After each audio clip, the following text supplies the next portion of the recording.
He's gonna randomly hit it. Get your pack. Do you have your package opened? Do I have my package open? You know what I mean? What's happening? This. Genesis, what did I walk into this morning? This. I don't know. Oh my god, this what? Oh, that.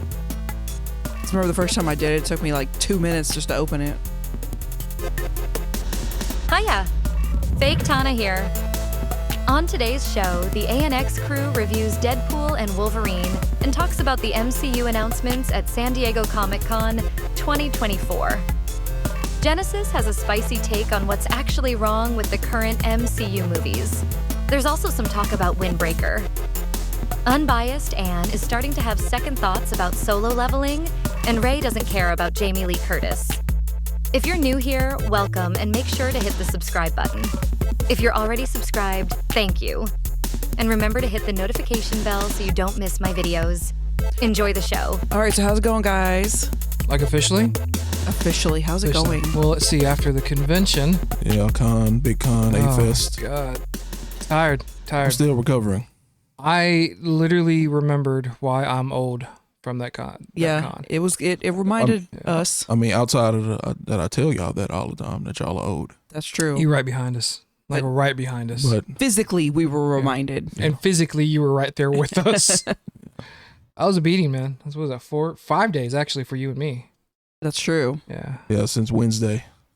That Wednesday night. We stayed probably a little longer than we should have. Oh, for sure. But anyway, we had a good time. A-Fest, it was going down.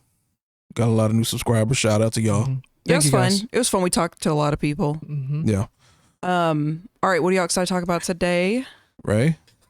Sorry, I'm having a flashback to the con. I'm just, not going to say anything or whatever. But yeah, I really, really, really enjoy. Oh, yeah.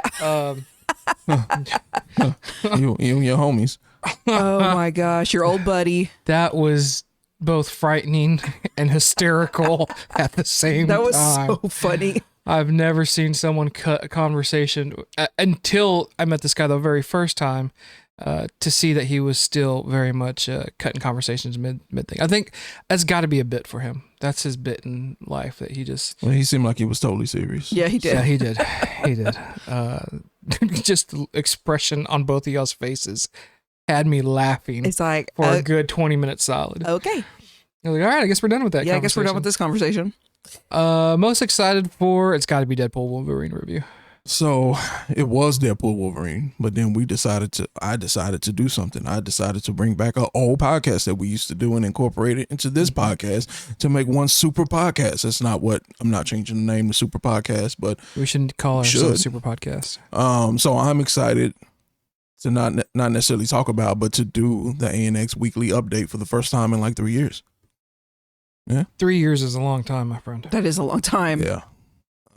Unbiased Dan. What you got? I would say probably Deadpool.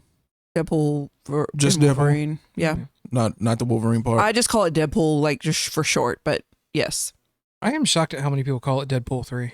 No, when you Google it, if you type in Deadpool proper and Wolverine, it will default to Deadpool 3. Which is hysterical to me because I think Ryan Reynolds has absolutely just been telling everyone this is not Deadpool 3. This is Deadpool and Wolverine. Yeah. Deadpool 3 is something entirely different.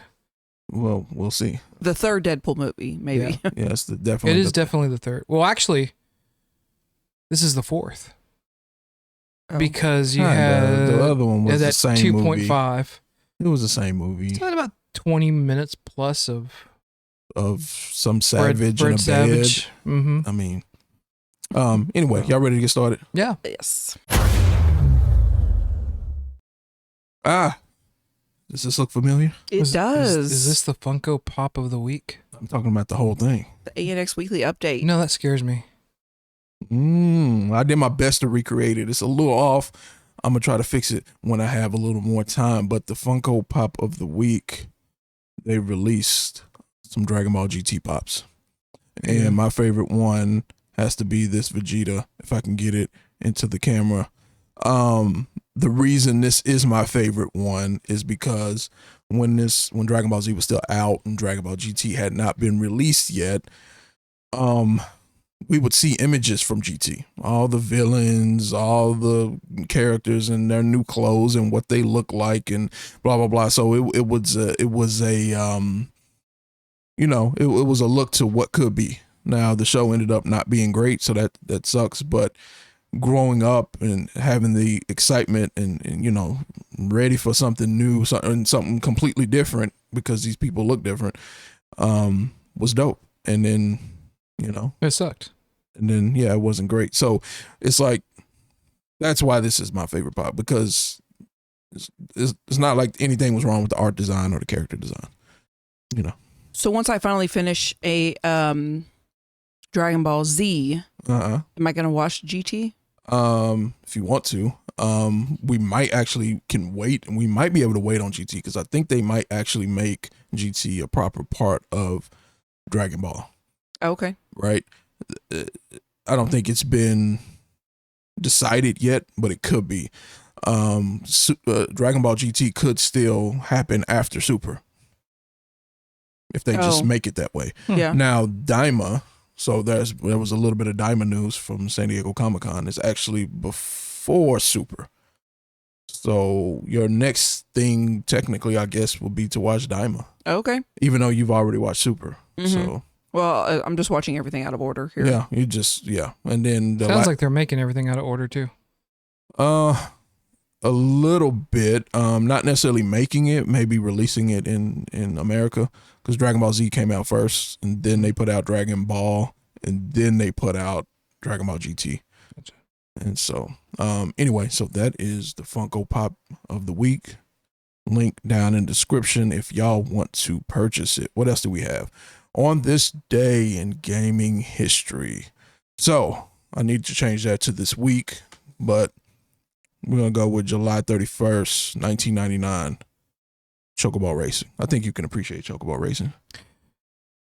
It's been so long, I can't remember any of the gameplay, but I imagine it's difficult based off a racing game. No, it's just a kart game. It's like Mario Kart, but it's with Final Fantasy characters.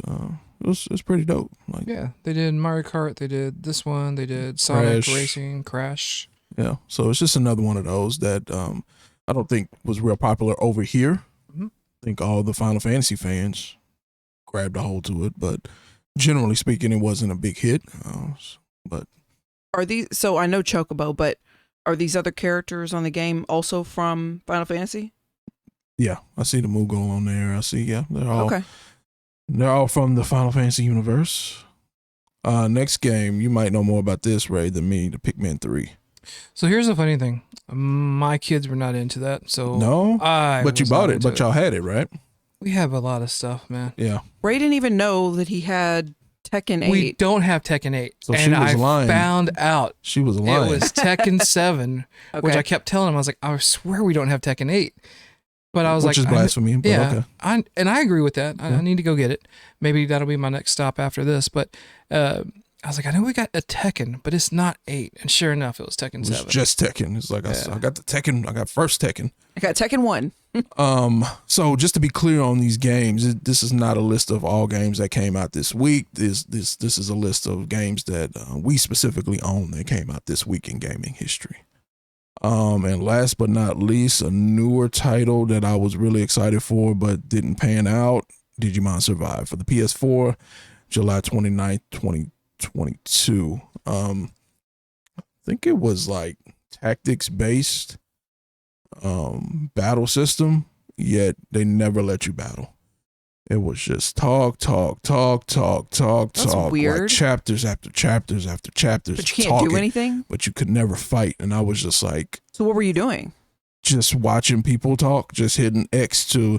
Oh my gosh. Go to the next... And then it got to the point where that I don't think there was voiceovers anymore. So I was just reading. It was like reading a book. I don't like that. Yeah. I like voiceovers. And I was just like, I'm done with this. Maybe I'm just lazy, but I'm like, I don't want to keep having to read everything. Just talk. No, I'm still not a huge fan. And I know I'm going to get slammed because I know Legend of Zelda and some Mario stuff is like this. But when, they're talking and you have to read, but the talk is... It's like... then don't do it. Legend of Zelda, that's the one that came out a couple years ago that everybody freaked out about? Well, You mean like Breath of the Wild? Yeah. Yeah.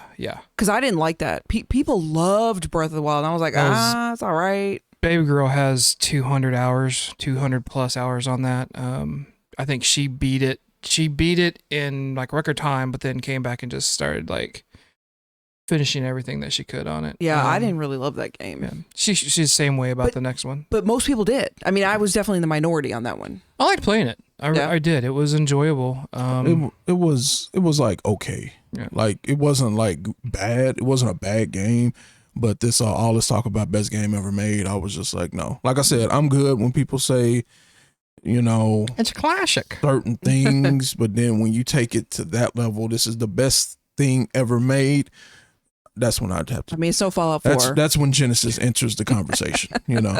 I think it deserves a spot in the top 50 for sure.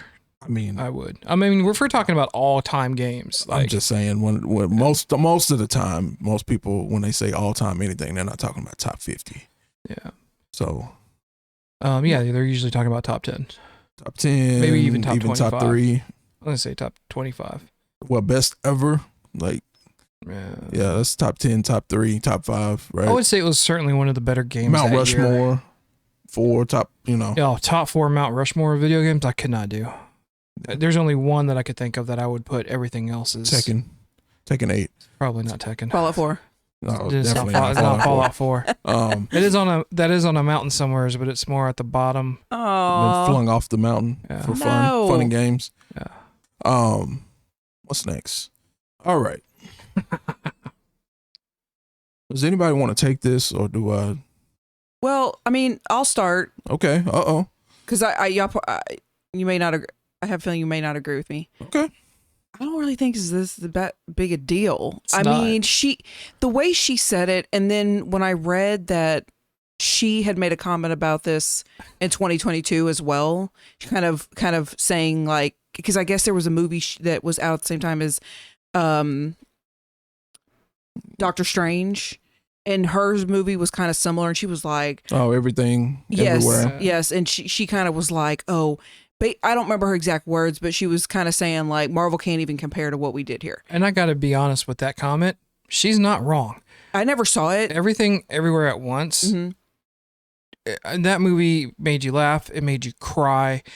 It actually made more sense than Doctor Strange in the Multiverse of Madness. I mean, it was. It's not a. But those are two different conversations, though, right? It is, like, and it isn't. Marvel can't do anything versus. Multiverse of Madness wasn't as good as this movie. Those are two different I just take statements. And the thing is, the apology that she came out with afterwards, it seemed like it was part of competitive nature, the way that she was kind of like, that one's bad, mine's good. I don't know. I just love the fact of what it was. What phase is Marvel in right now? Oh, bad.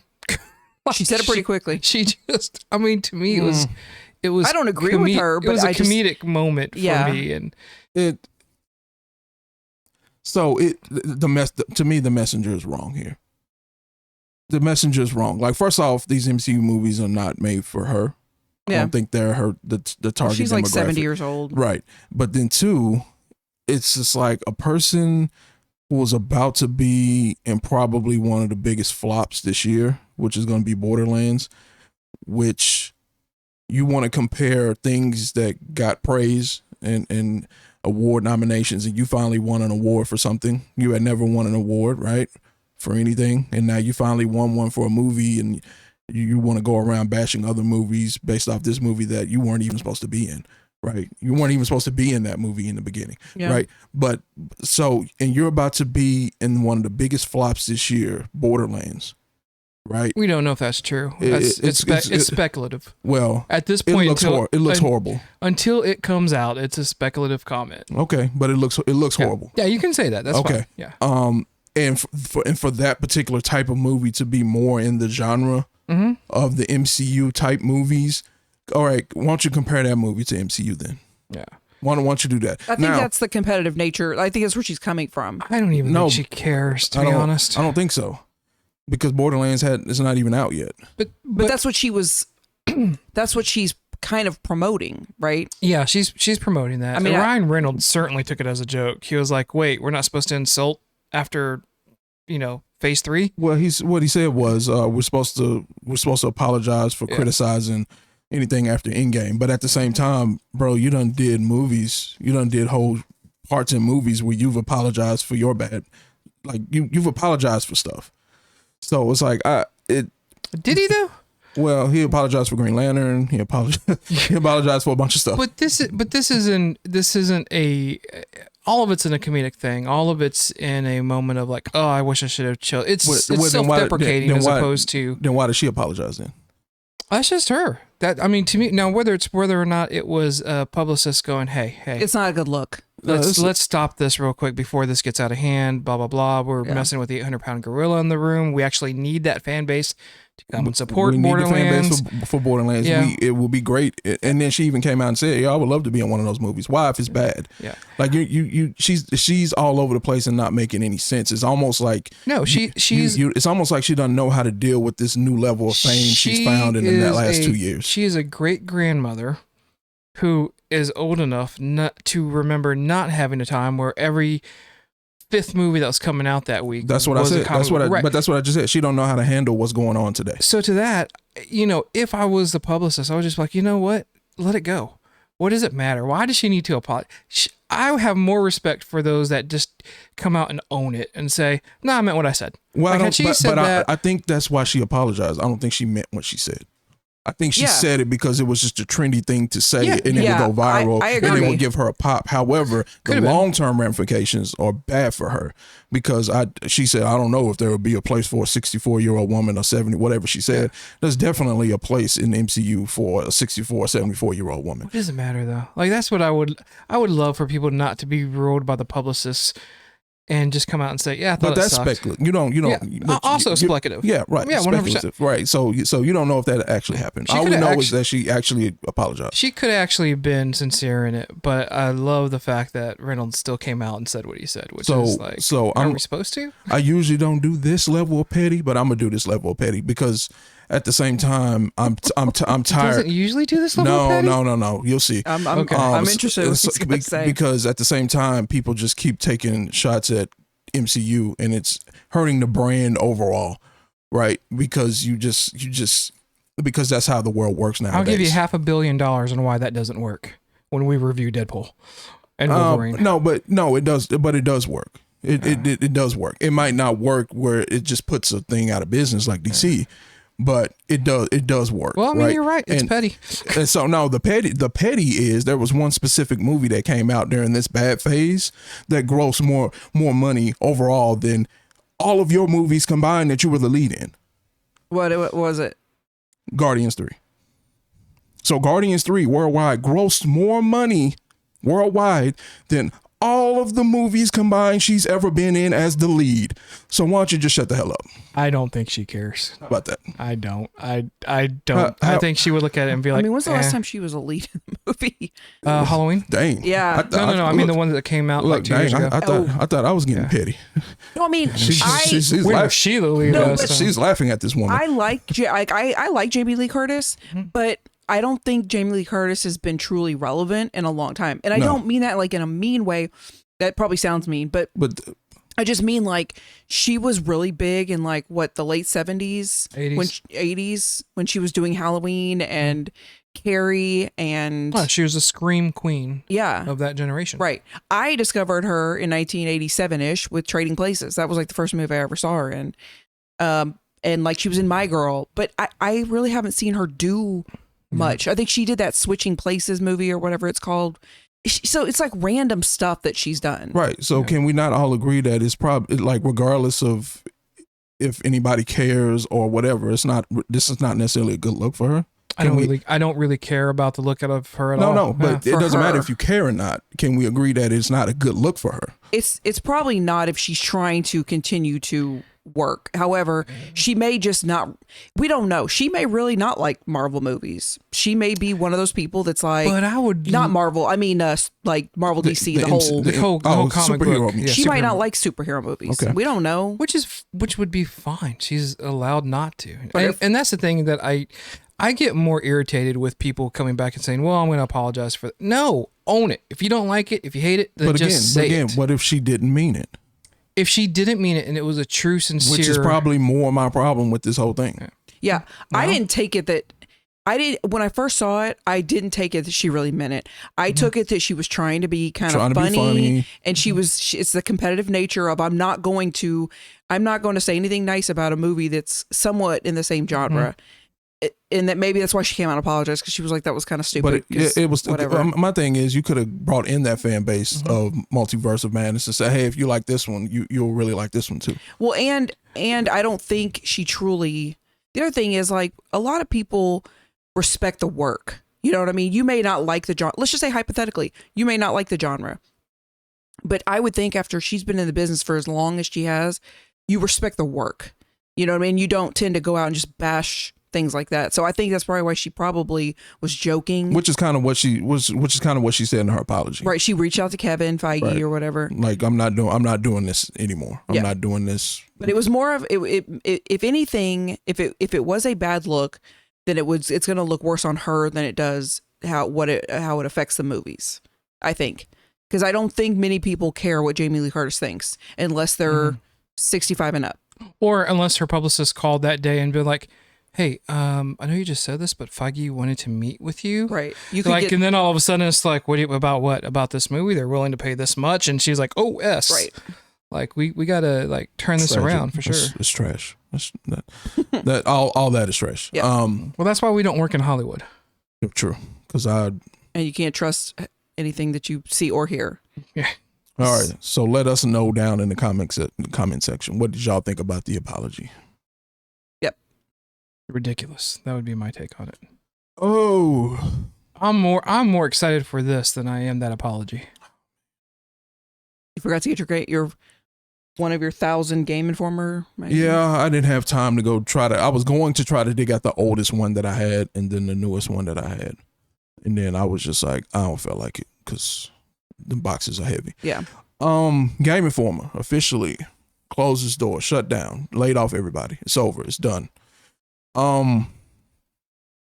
So the first time I encountered Game Informer, I was at my cousin's house. Shout out to Lakia. And she had like the first 4 or 5 that came out. And she was super like excited about them. We used to play video games a lot together. And it was literally like the first 5 that came out. I fell off the Game Informer wagon probably late 90s as far as a actual source of like good info. Okay. Right? Because even though they gave you all the information up front about who was reviewing games, that doesn't mean that I want to see their review. So for example, they would say Ray likes RPGs and hates sports games, right? Flip 5-10 pages in, Ray is reviewing Madden. Ray then gives Madden a 0.75. Ridiculous, right? So I stopped even looking at Game Informer for that, you know, should I buy this game or not? Should I play this game or not? Then I went to, they have all the previews. Right. They have all the stuff that's coming out year 2, 3 years, you know. Yeah. So I would read for those articles, and then, you know, the internet happened, and then all these conventions happens and these E3s, and like, so you didn't really need it for that anymore either. You don't really need E3 for that anymore either, because it's not there. Right. That's not even there anymore. So fast forward, I just kept getting Game Informers just because I kept getting Game Informers. The covers are usually cool. The covers are cool. The artwork, they started to try to feature the artwork, right? I just feel like it's a default thing the default thing that gamers do. You buy games, you get Game Informer. I just feel like it's just a staple of like the gaming community as a whole. However, GameStop has been using the physical copies of Game Informer for the past 2-3 years, maybe longer, to justify upping the cost of their rewards program. Just to ultimately stop physical copies altogether and make it its own subscription if you want to go get the actual physical magazines. a year into that, I don't even know if it's been a year into that, the whole thing has gone under. Yep. Okay, so a couple things. For individuals like you and I would say that the rewards program from GameStop is still beneficial when it's a physical release. It saves me money, like it does, and it gives me back it does pay for itself and then some. Most of the time. It's the COVID thing kind of. COVID really, but I gotta actually be honest with you. COVID actually shot it up for me because I was buying more stuff. I was buying less stuff because there was less being released. Yeah. So, that's when I really kind of picked up. But I'm as you are as well, love physical media, love physical information coming out. Yes, it's slower. Yes, I'm not going to be able to pick up, and I'm going to go back even further than Game Informer. Oh Lord.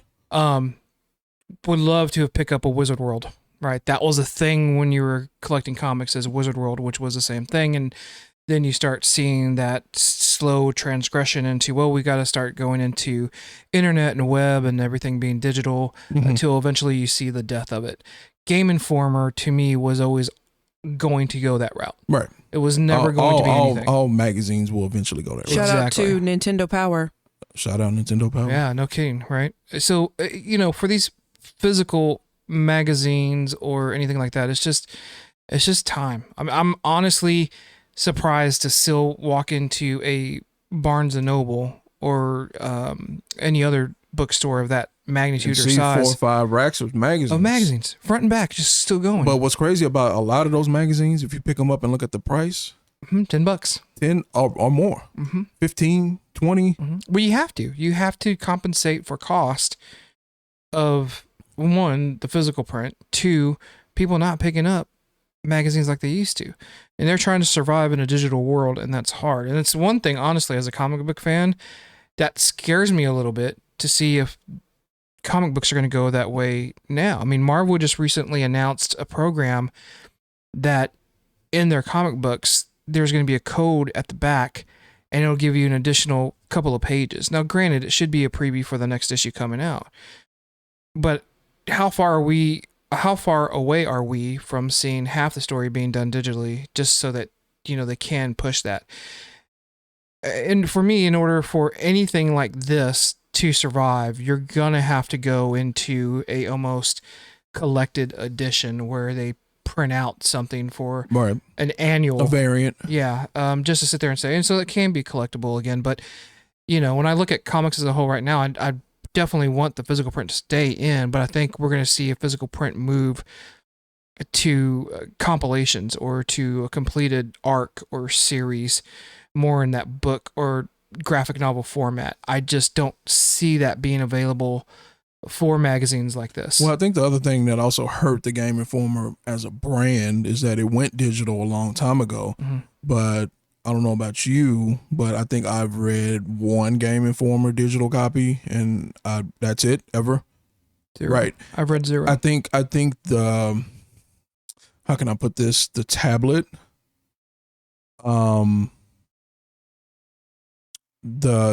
not going viral like people thought it might have, right? Because then what was the first tablet that you can read books on? And Kindle.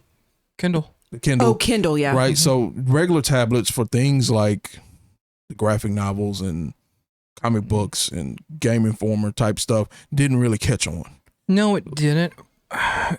For someone like myself, I will read a comic book on a tablet form, but it's going to have to be usually a story I've already read or that I have. I just don't want to go and get the book. I just want to have a quick review or a quick look through, or maybe I'm thinking, I wonder if that story, if it really was this, and I'll go back and I'll read it that way. But again, yeah, for magazines, I don't know. And you couldn't release something like when they talked about the first iteration of the Fire tablet, and that color Kindle. It was to kind of be that point of supporting more magazine stuff, and it's just never caught on. Just never caught on. I mean, it got to the point where, I think I've sent you a few texts when it happens. I mean, they give away free comic books all the time when it comes to the digital versions. Like all the time. You can find free comic books all over the place and just nobody cares. Or from what I can see, no one cares. Like, there's been some books like I never got the Kindle, but I got the Nook, which was Barnes and Noble. Barnes and Nobles. And then, but now I can read. I have like a Kindle app on my phone. There, I have read some books like that, but now I'm like audio because I like driving around just listening. Yeah, but that's it right there. This killed everything. Yeah, but I don't even do it on my phone.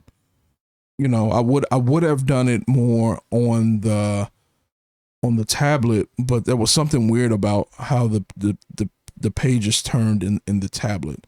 I love it. It was well, I'm talking specifically about when I checked out Game Informer, when I checked out comic books. Okay.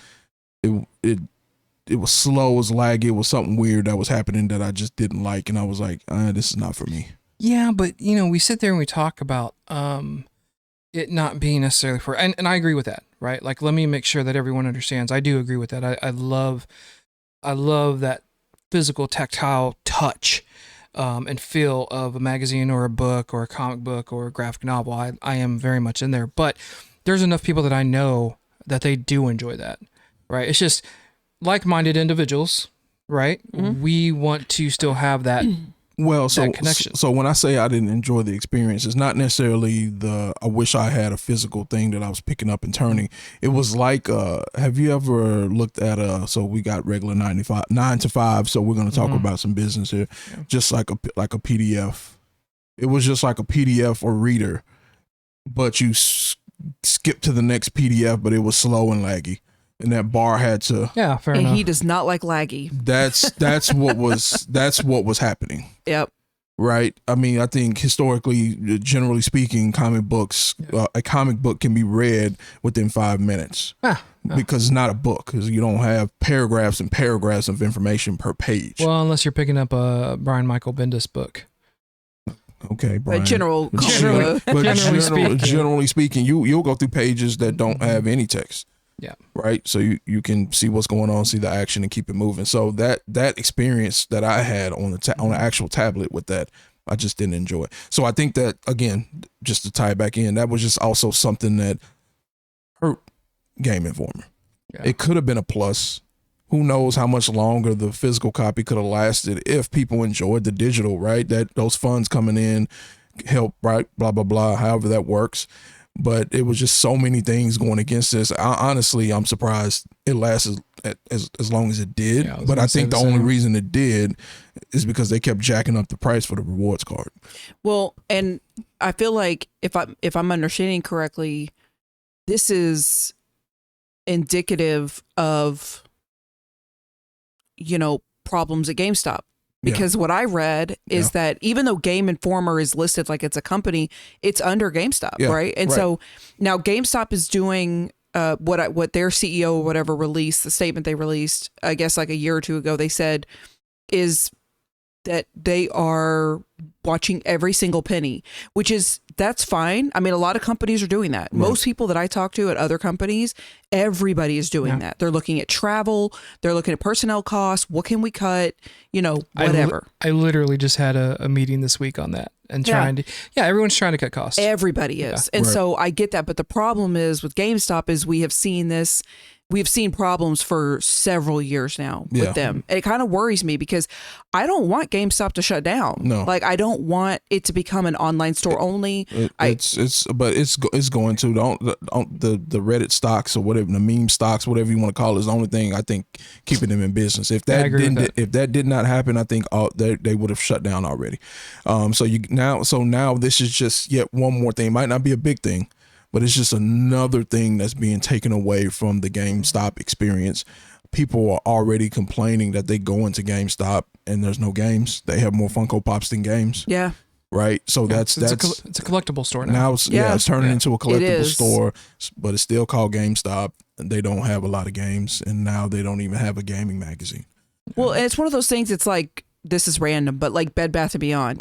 Pillows. I didn't go all the time, but it's one of those things like you want it to be there when you want it. Yeah. And so I can't, like, we haven't been to GameStop in a while. I mean, we went the other day, but we don't go all the time anymore like we used to. No, we used to, I mean, it used to be at least once a week. At least. At least once a week. If not more. And now it's like, but so I'm not saying we support it all the time, but still, I would hate for it to go away. Yeah. It's going to be a retro store eventually. Yeah. And it's not, and I don't even think that has to do with GameStop. I think that has to do with the fact that games themselves, how Spider-Man 2 conversation from, last year, I've canceled it. Why? Because the collector's edition didn't come with a physical copy. Oh, I forgot about that. So how much longer are we going to? Now, it's not a slam against a company like, say, Steam.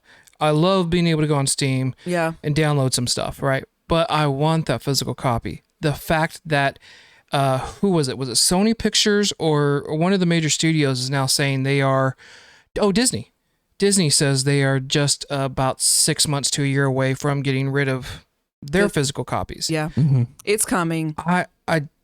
I will hunt for a physical copy. I will pay $40 for a physical copy to have, because as people are now really starting to find out, you don't own digital. Yeah, I mean, because the Xbox 360, that should have been another topic. The Xbox 360 marketplace shut down. GameStop put out the tweet. I bet you wish you still have physical copies, blah, blah, blah. However, GameStop, and I'll end on this and maybe we can move on to the next round. But you are the reason companies went digital as fast as they did, because they were not making any money off the used games that you were selling. Yeah. So if you want to blame anybody for the digital revolution, GameStop, it's you. Yep. Don't turn around and try to blame the consumer, the fan, the customers. That is their fault. Well, and that goes back. It's actually your fault. That goes back to a corporate agenda, though, of because we have a new CEO. Absolutely. What is the thing when we always have a new manager, a new VP, a new boss? Blame the exiting guy. Yeah. No matter how good the intel may have been, well, we got to fix all the mistakes of that previous person, and instead of just coming out and saying, look, we've got to figure out how to survive in this ever evolving marketplace that we have. And the bottom line is we do have to make some changes. We do have to make some cuts in order to move these funds to a different portion of our industry so that we can support it. But again, it goes back to even more than that. It's the corporations that they're going to be buying from on whether or not they're going to put out these physical copies. What, I'm supposed to go to GameStop now to pick up a card that allows me to download? Yeah. I mean, that's what it's going to be. Yeah, that was always dumb to me. I mean, that they had it available. I appreciate you that you have it available. Yeah. I appreciate that you have it there. But if it turns into that only, I don't need to go to your store. Yeah, not at all. Can you get that on Amazon and get it electronically and within seconds without having to put on clothes or, get in the car? Waste gas. Whoa. Y'all think that's a good? Yeah, it's time. That's a good flip to the next section. All right, let's get in the round. Round one. Round one in the anime that we are currently watching. I said I was going to put this crap in a different order so I didn't have to go first with this. Well, but I didn't. Habit. And look at you now. For all the new subscribers out there, I can't wait. We eat Japanese Kit Kats during this round. We have no idea what they are. We have no idea what the flavor is. Last time it was tree bark ass. Last time it was horrible. This appears to be, I don't even want to say it's peanut butter and jelly because it looks like jelly. It's like a jam sandwich. Yeah. You hope. We hope.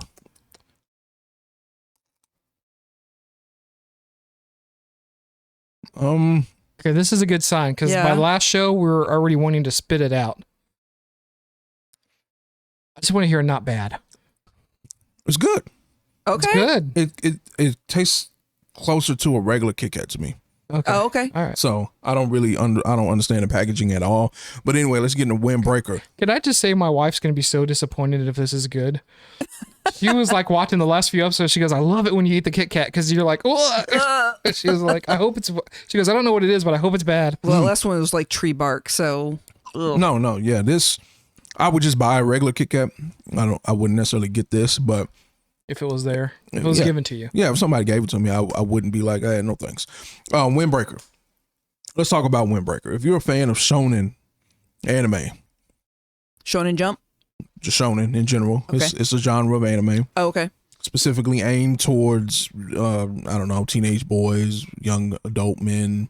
It's like Dragon Ball Z. Okay. It's a shonen, right? This is like shonen to the max. This is like the most shonen thing you can ever watch. What I was telling people at the convention, AFest, shout out. I started Solo Leveling. I finished Solo Leveling. It instantly became my new favorite anime. Solo Leveling is dope, right?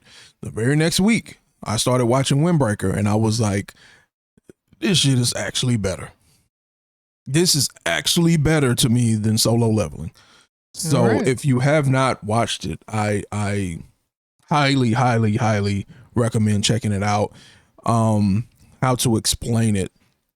I can't remember the last time you gave that big of an endorsement to anything. Probably Neon Genesis. Yeah. Neon Genesis. That's what he used to always talk about. Was Neon like so dope. Genesis goes hard. It's like rivals. It's like street gangs, but it's rival schools, right? So it has that My Hero element to it, right? Schools full of classes, full of people, Other kids who fight, and then they, fight and battle each other and blah blah blah. But it's not. There's no quirks. There's no like superpowers. There's some things that start to look like superpowers, but it's not really a thing. It's not like I have the power to do this, and it's not like that. But it doesn't have the little kid aspect to it. It's not aimed towards little kids like My Hero is. It has more of a Bleach type feel to it, seriousness to it. There's a little bit more seriousness to it. So if you combine the seriousness of Bleach and then the general aspects of My Hero and then the updated graphics, like this is off the chain. You saw a few episodes. I don't think you gave it the 3 episodes, which is just my standard. But what did you think about the first 2 episodes that you saw? They were okay. I mean, I didn't think it started off. So we'll get to Solo Leveling, but I've already said this about Solo Leveling, so I'll just share it here. It's interesting that you like Solo Leveling. I mean, that you like this one better, because to me, Solo Leveling started off so good, and it's kind of gone downhill. I'm not saying it's terrible, but it was so good in those first couple of episodes. It was just like, oh my gosh, this is starting off at a more like normal pace. To me, this starts. That's why she's unbiased. Yeah, but to me, this starts off at a normal pace and then goes up. Right, as which is better. opposed to Solo Leveling kind of has peaks and valleys. Right. But I don't ever remember anything about Solo Leveling where I was just like, it's bad. But it definitely goes up and down. This one just takes off. Okay. So I was wondering your take on it, because you said you didn't like the fighting in Dragon Ball Z. Yeah. However, the fighting in here, the choreography is like off the chain. Yeah. You can see every punch being landed, every kick, it's not that like you can't really see what's going on. They're moving so fast you can't see the punches. No, like you can see every punch, every sweep, everything. All right, now I want to see this. Yeah. Yeah, so I definitely want to watch some more. And the thing is, just to clarify, when I say I don't like the fighting in Dragon Ball Z, it's not that I don't like the fighting. It's that I don't like that it takes 35 episodes to get through one fight. I mean, I'm exaggerating, but I'm just saying. So far, I have not seen that in here. In my head, I'm seeing 35 episodes of it. Just. I mean, it's like every episode we go by, 1 minute goes by, and it's like, oh my god. Yeah, so I think the longest fight I've seen so far in Windbreaker is like two episodes. But I mean, they did the Bleach thing. They did the maybe Demon Slayer thing where they go back and they kind of tell, well, how did we get here? Yeah. It's the fight, but as you go through the fight, they're having a conversation. They're having the conversation. They're going back. They're bringing what's going on. Yeah. So the fight scene, I can't remember. I should have looked it up. Episode 7, episode 8. There's a fight between the main character and like some dude. That's like the best fight I've seen in an anime in 10 or 15 years. It's the best fight I've seen in an anime in 10 or 15 years. Wow. Man, I want to watch this with the boy, but now I'm kind of scared because I feel like anything after that, he's going to be like, well, this isn't Windbreaker. Yeah. Well, that's just how it be sometimes. That's true. I mean, why settle for less? There you go. So anyway, again, highly recommend it. Windbreaker, dope. Check it out. If you have not watched it yet. Who's next? Eat the candy. Yay! Candy Okay. time. Candy. Uh-oh. Did I lie? Did I Yeah, lie? here we go. Did I lie? I lied. It's nasty crap, isn't it? Mm-mm. No, I didn't lie. No, It's just like it's not exactly a normal No. Kit Kat, but it Does it have like an this aftertaste? tastes like peanut butter and jelly to me. what? Okay. It does. Is it the aftertaste? I don't know. Maybe like I said, I still had toothpaste. I'm flavor. actually starting to get excited about No, this. it's now. actually good. All right. I said it was good, but it don't taste like peanut butter and jelly to me. Yeah, it could be the toothpaste. We'll see. You'll be the tiebreaker on Yeah. this Yeah, one. you handle it. All right, solo leveling. Okay, so I still like it. Okay. She's still in there. She's But like hanging I there. said just a few minutes ago, Yeah.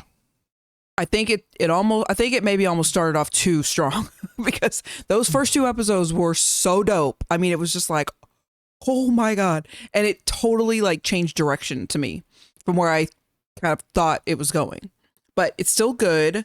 I'm interested to see what's going to happen because it's like every episode, he seems even more different, like stronger, more grown up, like a grown man. Taller, voices change, Deeper, yeah. facial features. He's changing like really fast, which one of the other characters on the show even made mention that in this episode we just watched, because like he fought this like big monster. Spider. Yeah. And then he fought like a group of people. And within that time frame, this other guy was like, he seems even stronger fighting the people like that quickly. Yeah. This last episode, I will say, was kind of interesting to me because I feel like this one was like a key turning point in the show. Because it kind of seems like, again, it's like he's in a game. It's like he's a character in a game. It literally, his phone or whatever is even saying like, he even made mention of, oh, I'm glad I saved all those rewards or whatever, because he used that on the big monster spider thing. Yeah, he was about to get killed. And so I'm wondering both y'all's thoughts on this, but more yours because you actually saw it. Ray didn't, but Ray's it lacking. seems like it made me wonder like what occurred in this last episode which was he kind of turned. It's like he went from being a defense maybe to offense. Like I have to attack. Like in order to survive, I'm going to have to do what I got to do. And I was wondering, I'm like, is this like a game? Because if I think back to Fallout 4, which I'll bring up forever, I know, but any game where you're like, maybe it's RPG or whatever, you do start off kind of on the defense. You're trying to build yourself up, and then you got to start killing folks. Whoever it is, like you got to survive. So I'm just like, well, in this particular case, the system that is the gaming part that you're referring to, so he can just see his inventory and things, and nobody else can see it. So that's what's happening. Some people tried to turn on him. I'm gonna trap you in this cave. The boss is gonna kill you. We'll come in, finish off the boss, and take all the rewards, right, in the dungeon. That's what they tried to do. Well, he ended up killing the boss, right? But then when they showed up, a special mission popped up for him where it was like an urgent request. You need to eliminate these 6 targets who are human. If you don't, you're gonna die. Like we will stop. Whoever is controlling this, your heart will stop if you don't basically kill these people. So that was the turning point, and boy, did he kill him. Yep. Yes, he did. So I thought that would be the point that got you kind of back into the show, because that when he had to kill those six dudes, it kind of reminded me of the seriousness and the gore and the tone from the first couple of episodes. All right. Yeah, no, it was it was pretty like you said, however you just said it, like, oh boy, yeah, he did kill him. Yeah. I mean, it was like, whoa. Yeah. But I don't know, it just started making me think of like how people operate in a game also. Well, like I said, I think the difference between how I would operate in a game versus this is that he was forced to do this. That's true. Like he didn't really have a choice but to go that route. Yeah. But solo leveling, some of the notes I have, it's just, when I saw from that episode, it was just like expert storytelling. because they were showing things that were happening away from that dungeon, unrelated. People don't even know what's happening. He doesn't know these people, but they're learning lessons in real time that's being played out in real time by him in the dungeon. So it's that connection there of he's other people are learning and training. I'm talking to you. You're giving me life lessons. He's actually in the dungeon living it. Right. So at some point, I think all these things are going to clash with these other, because all these other people, I don't know if you caught it, but a lot of these other people that they're showing on the side are like higher rank. Well, hunters. yeah, I think everybody is higher than him. Well, I mean, I just generally speaking, like these are like super strong hunters. Yeah. Extremely strong. They're kind of like main characters, but they just haven't had their time in the light yet. So one question I had for you is, I thought it was kind of funny, not funny, haha, but like it's just funny how when the lady at the very end is talking to them about what happened, she's like, okay, like nobody cares. Like so they have like this after action report, like what happened in here, especially if some people die. Right. And then so you kind of have to come out and tell your story because no one actually can go back in. Nobody knows what happens. And they were just like, well, this is what happened. And they were like, okay, cool. That makes total sense. And just kept it moving. Yeah. Like 6 people just died. Okay. Taking, no biggie. They're taking survey notes. Yeah. It's just Tell like, me, how did you feel about this gameplay? right. Yeah. And it's funny because they're like, we know he couldn't have done this. So he, Right. you must have really it's kind of funny. So apparently there's 2 different things that can happen. So he's like the weakest hunter, the lowest ranked hunter ever. Right. But there's either he can suppress his power, which some people think that might be what he's doing, or he had a reawakening, like you died, but you came back and you can level up. Yeah. As opposed to everyone else who can't level up. It's like you just are what you are. So there's just starting to be rumblings about what he is. Neo. Yeah. He's the one. He's the one. So people still look at him as like, oh, you're just an E rank, you're trash. Yep. So you couldn't have possibly killed these people or did anything or whatever. So anyway. All right, that's all I got. But I'm gonna tell Ray. Okay, I took another bite of this. I don't think I taste peanut butter, but I definitely feel like I taste some jelly flavor. Okay. So let's see. Here we go. That's you. All right, so Demon Slayer. All right, let me take a bite. All right. You said you want to eat like you did last time. Okay. I want to savor it if it's good. Okay. What you got? It's good, right? Too much silence here. There is something sweet in there, I swear. It's like I think that's the jelly. Yeah. I feel like that's what I'm tasting is that jelly. But it's just a hint. It's not that overwhelming. No, it's not No, it's not. overwhelming. Like that apple one we had. Yeah, no, No. it's not overwhelming, but there's like something there that's like sweeter than just chocolate. It's like picking out one of those chocolates with the cherry in the middle, like on one of those Valentine boxes. But not a lot. But not a lot of it. Yeah, Yeah, it'd be that's like a what it is. tiny bit in there. Like don't bite it in the middle, but bite it on the outside. Yeah. Get And then you get just a little bit. a little bit of taste. that. Yeah, a little bit. I hate those. That's why I need the box that tells me what everything is, because I do not like biting into stuff and then there's random stuff in the middle. This is much better than Tree Bark. Yep. But Yeah, it's that last one was definitely- just that last nasty one's crap. horrible. Okay. All right, so Demon Slayer, we're on episode 4 of the Hashira arc. Who's this pink haired girl? You gonna ask me her name? I don't know her name, but she is one of the Hashira. Because we got a like a rare Funko Pop of her. I should have brought it. Yeah. You'll still be watching this next time, so I'll bring it next time. We'll do it next time. That's Funko Pop of the week. There In we fact, go. I think she. No, I'm thinking that incorrectly. We saw Anyway, a couple of cosplayers with her yeah, we did. at the convention. Yeah. We did. But so this episode is the Mist Hashira, our homeboy in the back left right there. Okay. With the blue tips on the hair. And so him and That's kind of cool. Is that like dead ends though? Is it split ends? No, It's just blue? It's just Oh, that's dope It's then. mist color. Mhm. That's what it is. My son brought up a very good point by this episode. Okay. And his thing is like, wow, they're just going to let, like, whoever knows Tanjiro, like, they're going to be just, because they know him, obviously he's the teacher's pet.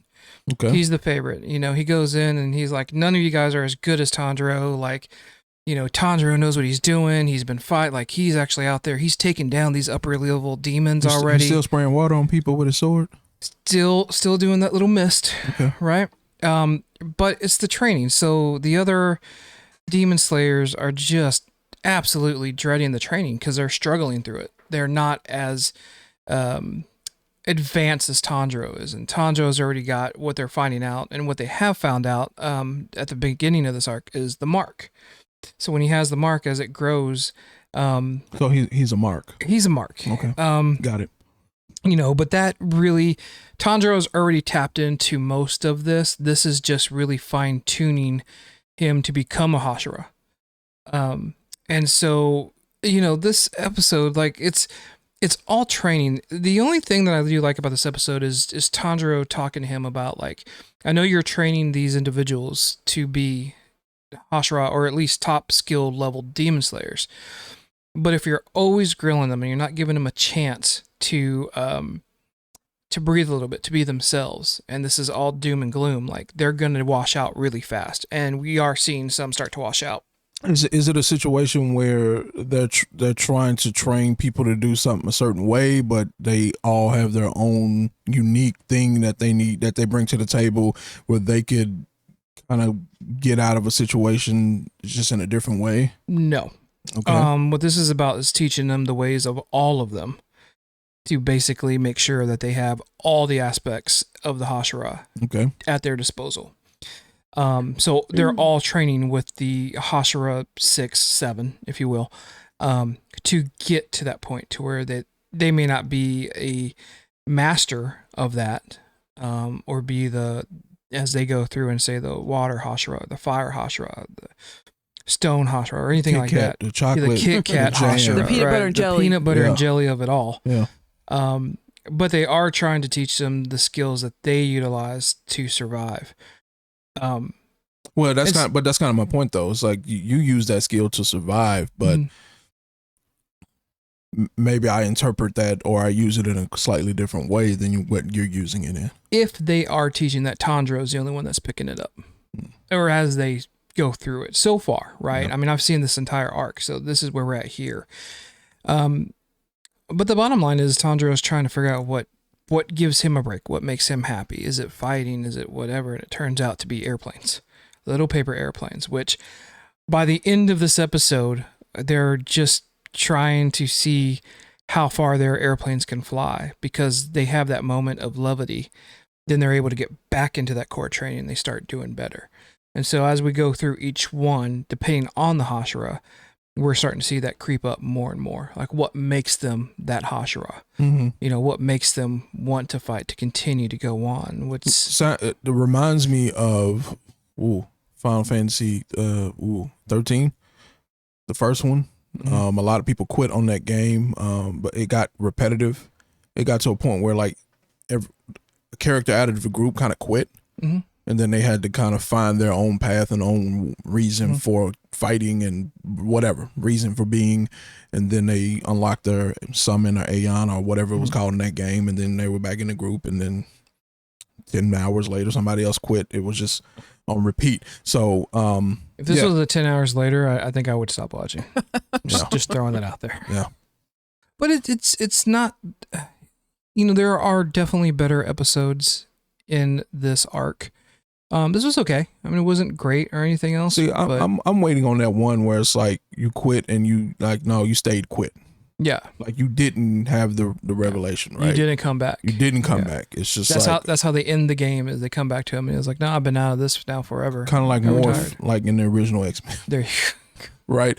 So I'm waiting on that real kind of more human element to things, because everybody always seems to figure it out. Right? Yeah, and that's the thing here too, is like, especially as we get to the next episode.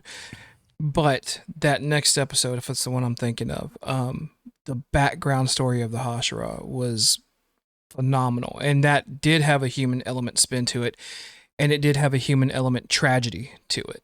So far, it's okay, like you expect it, but to see that next one come up, that's the one I'll be excited to talk about, because it had a lot more involved. All right. Y'all ready to get to the next round? Yes. Round two. Round two. Hope Man. We have to talk about the SDCC 2024 MCU announcement, Genesis. So and while you're doing that, I'm gonna get this. So I think I lied on the quote. I don't think I said SDCC, but San Diego Comic-Con would have been too long. But whatever. Whatever. So some stuff went viral. Mm-mm. It didn't.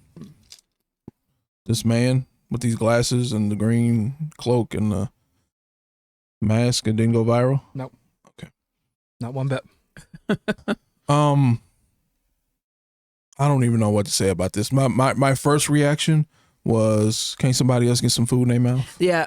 I thought that too. I mean, I was excited just because I like Robert Downey Jr. Way back to the 80s. This has nothing to do with Iron Man. Dang, this sound like No. Jamie Lee. No, I'm just saying, I knew people who were like, I didn't even know who that was till Iron Man. I'm like, okay, that's weird. But, well, not weird for you. Yeah, I can't necessarily say with certainty that I had seen any movie that he had been in before Iron Man. But regardless, I have been a fan of Robert Downey Jr. My point is, since the 80s. Okay. But it does seem kind of weird to me, like you just got off Iron Man and now you're a whole nother character. Like, I'm excited, but I was also like, could have been it. That seems weird. So whatever they did worked. I'm only excited about Avengers Doomsday because he's in it. Yep. I will say that. I will give it that. However, if the Fantastic Four leads up into this and blah blah blah, and they're gonna help fight and blah, I don't care anything about Fantastic Four. I'm just throwing it out there. Never seen it. I don't care if they were the first family, fifth family, sixth. I don't care. I don't generally like Fantastic Four. I don't necessarily care about the Avengers, just if we're going to be completely honest, but I care even less about the Fantastic Four. So what they did, I guess, worked, because now I'm interested just to see where they go with this, because I don't think he's Doom. I don't either. Right. And my bigger question is why? When he was announced, I looked at it and I was like, why? So based on comic book or whatever you know of it, The lore. is this even a good fit? If he hadn't been Tony Stark and Iron Man, which he's now cemented himself as Iron Man. So when we talk about Iron Man 20 years from now, it's going to be like, oh, well, this guy's playing Iron Man now. No, it's never going to beat Robert Downey Jr. Yeah. I would say this would be a perfect fit. The problem I have with it, though, is, one, aren't you going to let someone else eat? Yeah, get some food in their mouth. You going to get some food in their mouth? He might very well be the best actor for it, but I can't see this one being Victor Von Doom. No. I think it will be a Tony Stark variant who's calling himself Doom. Right? Yeah. And I think that's a waste. Honestly, I think it's a waste. If you're gonna have Doom in there, let it be. Do some justice to Victor Von Doom. Doom is a Thanos level villain, and we have what I can only imagine is going to be, again, a variant of Tony Stark being Doom. And it just doesn't feel like I'm not a fan of that. Just because, let me have my thoughts of Robert Downey Jr. being Iron Man only, and get me another A-list. I'm not even an A-list actor, just a good character actor to come in and do Victor Von Doom. And I feel like we've been kind of ripped away, or that's been stolen from us by choosing Robert Downey Jr. Yeah. It's the Russo brothers. I'm going to trust, based off of their history of movies, I'm going to trust their vision and their script and what they have for it. But I can't help but feel this is Kevin Feige overcorrecting for the mistakes of the past couple of phases. Yeah. Well, but that kind of goes back to what I was saying before. Me personally, I don't really necessarily feel like, well, there have been mistakes, but I don't think we're going to agree on what the mistakes were, right? But every time someone takes a shot, these are bad. And and every time you do that and you lose another 10,000 people watching your movies, every time it happens, right? Like you backed into a corner where you have to come out swinging. Especially with what happened with Jonathan Majors. But is this Well, I guess what I'm saying is I understand why they did it. I get it. Right. I get it. I'm not saying I don't get it. Right. I do get it. Wait, why do you think they did it? Because they're trying to rebuild whatever goodwill they had perception-wise of phases 1 through 3. So, for example, if they would have done what Ray is suggesting and just get a different actor to come in and play Doom, and then you just announce an Avengers Doom movie with this random actor, a lot of people will just look at this as yet another phase 4, phase 5 movie, phase 6, whenever it comes out. And it's like, oh, well, I didn't like the movies. I didn't like that. Everybody says they're bad. So why would I watch this one? Well, I will watch this one now because Iron Man is in it. Yeah. And for me, it's the Russo brothers. Right. Bringing back the Russo brothers was a huge thing. You've got the 2 best Avengers movies and Captain America movie from the Russo brothers. But you had to do one more big draw you in event so that we know you're going to watch. Right. Well, guess what? Robert Downey Jr.'s back. Oh my gosh. That's fantastic. Who's he playing? Is he playing Iron Man? He's playing Dr. Doom. And so suddenly. So now there's what's going to happen? Yeah. It's the, So what, how do you feel about a Fantastic Four? Yet another Fantastic Four, another reboot.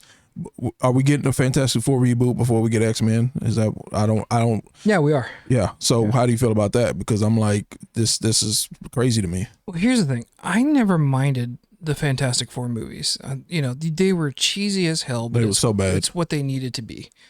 And Fox 4 at the time, this was the setup that they needed for their universe, right? No, good or bad, it didn't matter. That early 2000s look at comic book movies, this is still what it was about. Like, I look at Fantastic Four as being that bridge between the goofiness that came before to the seriousness it would later become, and kind of that first stepping stone. So I didn't mind the first 2 Fantastic Four movies. In fact, if I go back and watch them, I have a little bit more reverence for them, and I see them in a little bit of a different light, and I respect them for what they were doing. The problem is, though, the difference I have now from now and then is just I just have a different trash can. Yeah. I had a plastic trash can back then, Rubbermaid probably. You went from a 5-cross shredder to a 12-cross shredder. And now I have a Human Touch. Yeah, there you go. Human Touch, not Human Torch, but a Human Touch trash can. So that's the only difference. It's to me, the problem with it is the best Fantastic Four movie we got was The Incredibles. And that's just, it touched on every point that a Fantastic Four movie would touch on. I think the best thing that Fantastic Four is doing is making it a period piece, and going back to the 60s with it. That's probably their best thing. The fact that we're going to get a Galactus, to me, it's going to be very comic book driven on that. So that will be different than what came before. Do I need to see this before I need to see an X-Men movie? No, I wish they would have brought in X-Men a little bit sooner. I mean, that's the weird thing about this, right? And it was always the thing with Square Enix, right? You had this ace, right? You had this thing. You had Final Fantasy VII Remake that everybody wanted, everybody was asking for, yet you kept putting it to the side and putting other things out first that were flailing a little bit and sometimes completely failing. It's the same thing here. You have this thing. Now, don't get me wrong. If you F it up, I'm going to be extremely pissed. So don't F it. Don't rush it to F it up. But at the same time, you have this thing, right? This thing, X-Men. And it's just like you just do everything else but that. Well, I think part of that too is you put out a Ant-Man movie where ants ate Kang. If my memory serves me correctly, another reason they're waiting on the X-Men movie is because with the purchase of Fox came the purchase of the contracts with the actors involved. And it's stated that the vast majority of their major actors or characters had contracts through 2025 that says, if you put out any other representation, you have to use me as the actor. So I think that's why we're seeing this hold on X-Men until 2025, 2026. But again, that goes back to what we're seeing here and going back to Robert Downey Jr. I'm interested. I'm involved. I think they should have gave this to somebody else. I really, I don't know. I don't know how I feel about it. I'm not saying that he's going to do a bad job. I think he will do a fantastic job at it. Right. And he's played a villain before, and I think seeing that side of him again will be telling for the Avengers. The other thing is Avengers Doomsday. Wow, what a backhand to DC to show them how to do it right. You know, that I'm curious if that was on purpose. You just put a villain in the movie and don't promote it ever. Yeah, pretty much. It's like, oh, he was there. Oh, now he's not. Okay. But I am invested in Avengers Secret Wars because that should see the different heroes coming together from different multiverses, right? To set everything back into as we come to find out what is the sacred timeline. My only problem with Secret Wars, and you look back at it like Secret Invasion, right? The time in between to me is the problem. Well, Secret Wars and Secret Invasion, two different things. But when are they gonna talk about the invasion of? I think they're gonna let that one go. I don't think so.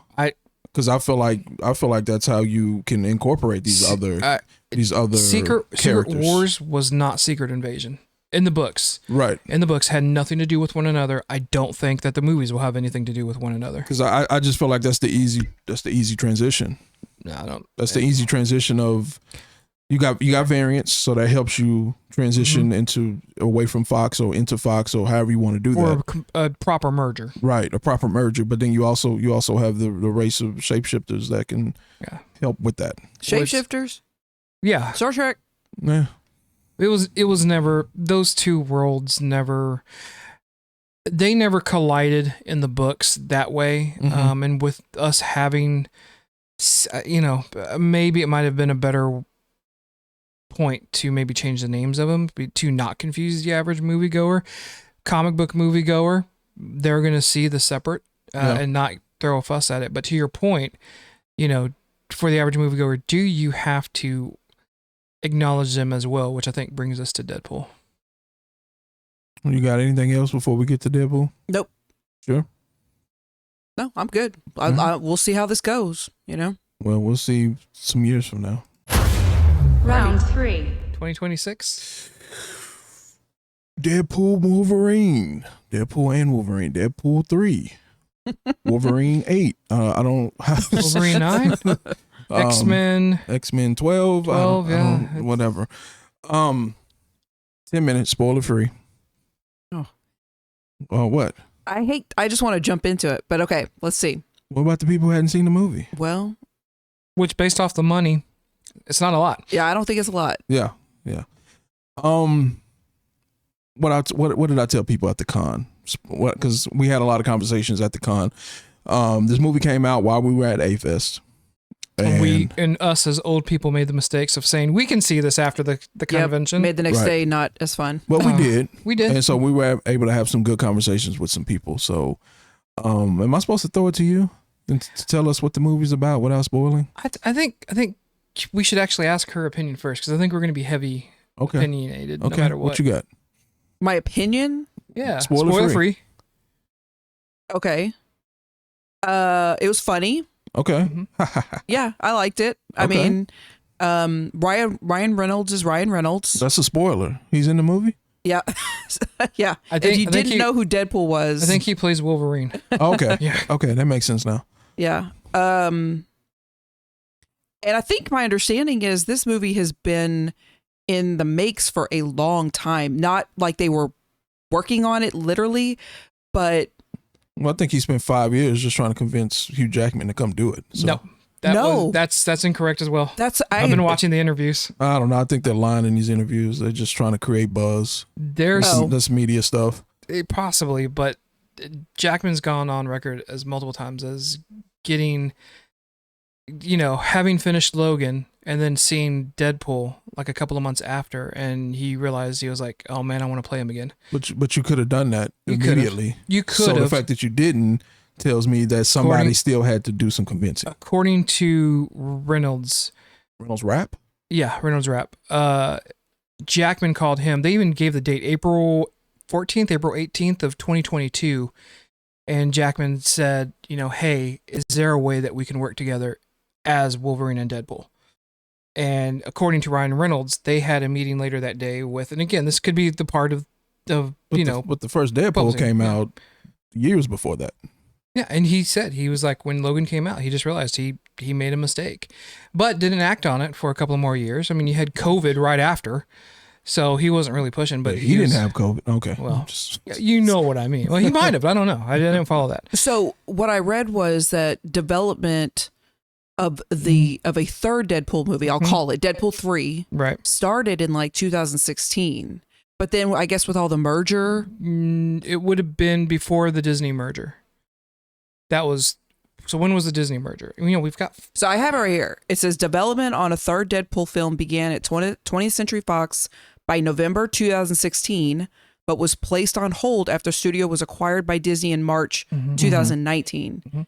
But I'm not saying that the plan for Wolverine to be involved was way back then. Correct. Yeah. But they've Yeah. been talking about doing this, I Well, of guess, for a course. long time. Yeah. Yeah. And then I read the same thing that, again, we don't know because everything is strategy or whatever. Subject to Hollywood belief. Yeah, Right. you never know what people are doing. But yeah, I had read the same thing that Hugh Jackman was like, I want to do Yeah. a movie with you. Right. But my thing is, if he really, really, really wanted to do it at the time, it would have got done.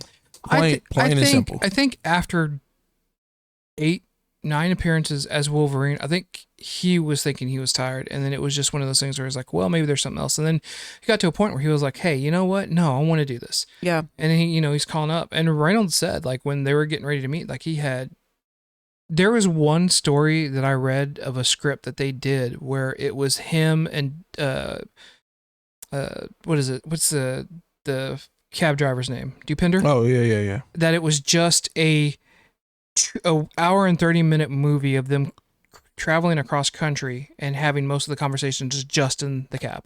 I would love to read that script if that's out there. Yeah. But he said he's like, he couldn't just find it. He goes, and then, Jackman calls him and is like, he goes, immediately I had this idea. Which goes to my point. Like at any time Hugh Jackman says, I want to come back as Wolverine, regardless of what movie it is, regardless of who owns what. If it would have been in Fox would have jumped on it. If it would have been Disney, if Hugh Jackman would have said, I want to be in Shang-Chi, they would have found a way to put him in Shang-Chi. Yeah. That's my whole point. So at the end of the day, the hold up for all of this was him. Oh yeah, for sure. So, For sure. But it's also Reynolds not being able to come up with a script until then, until knowing that, oh, I've got this final piece. And then I know I've done it where I've thought of an idea the moment someone has said something, and then I can be like, oh, I know what I want to do now. I want to do it this way going into whatever and have this as a background for it. I get him it definitely saying makes that. the writing process easier. Yeah. A lot easier because it opens up way more, right? Yeah, for sure. But as far as the movie goes, I'm not going to say that it was a good movie. It was an enjoyable movie, action-packed. This was a fun movie. It was fun. It was funny. Goofy. It was a little too vulgar for me at points, and it was unnecessary. It didn't need to be, which they proved with the PG-13 version of Deadpool. What I love, Don't spoil. What I love is I saw this graph online, and it said that in the Marvel Disney universe, the F word has been dropped 119 times. And then 115 are from... It was 119. Yeah. And then it said Guardians of the Galaxy 3, 1. Deadpool and Wolverine, 118. Yeah. Yeah. It was like, and like I went and took Xander, took my son. Shout out. And I thought, okay, I can expect swearing, but I know there's not going to be any nudity. I know it's going to be violent, but he's seen violence. All right, so let's go ahead and do it. The first 10 minutes of this movie, I'm like, maybe this wasn't the best decision. Right. I'm telling my wife, I'm like, honey, I said, because, we're trying to back off on swearing. And so, we're really doing the swear jar and stuff like that. Shit. I know, right? And so I was like, having watched this movie, I would have dropped another $175 into the jar if I repeated everything of this movie. Yeah. Right. So yeah, to your point, this is about, I don't even think a Kevin Smith movie has been this vulgar. Right. I mean, it's excessive. It is excessive. Yeah. It's and it didn't need to be. It's not like it made it even more funny. It gave another element to it, but they just kept doing it, and I'm just like, For me, that was absolutely Ryan Reynolds going, I'm going to ask and I'm going to see what I can get away with Disney. Yeah, It's a Disney movie. It's a Disney Marvel movie. I'm just going to throw everything. yeah, and it seemed like he did. Yeah. For sure. the fighting scenes were dope, but then they got super repetitive. Little Snyderish. I would never go that far.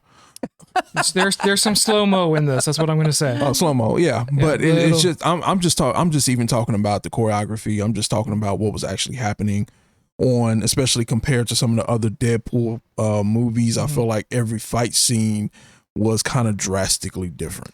Right, the one Colossus and Juggernaut, you got this and that. They were just, they kind of stood out and they were kind of completely different. All of these fight scenes, generally speaking, except for the one that I won't spoil yet, they all felt the same. Yeah, against the one character, I will say it was a little bit formulaic. Doesn't take away from it, because it is kind of interesting. And then when we get into the spoiler part, I will say that there are a couple of things where I'm just like, I'm not taken out of it by anything. But I was like, really? I think we kind of see why things wouldn't work. There's a couple of moments like that. So did you like the movie? I loved the movie. To me, it was enjoyable in the setting of a crowd. Okay. That's how I would put this. Would you recommend this to the average Joe? No, not one bit. What about you? So I really liked the movie. Average Joe, no. I wouldn't. I would not. No. Maybe from the standpoint is I gotta ask a couple of questions first, like how big are you on like fighting movies and action? Have you seen any of the other Deadpools? Well, that wouldn't, to me, that wouldn't be the average Joe. Yeah. But how do you feel about swearing? Right.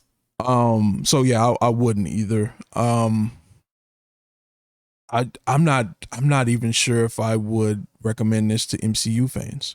Would you buy this? Or rather, will you buy this? Probably. I'll look for the steelbook on this. Yeah, I will. I see me watching this again. I don't see me watching it again. I would watch it, like if it was on TV, I'd sit there and watch it. This will never be on TV. No, I'm just kidding. If this is on HBO Max, I would watch it. Right. If people can if you can do Blazing Saddles. He's never seen Blazing Saddles. Okay, I was gonna say if you can do that one on let's TV. Bring it up to at least the late 90s. Come on, man. No, but there are.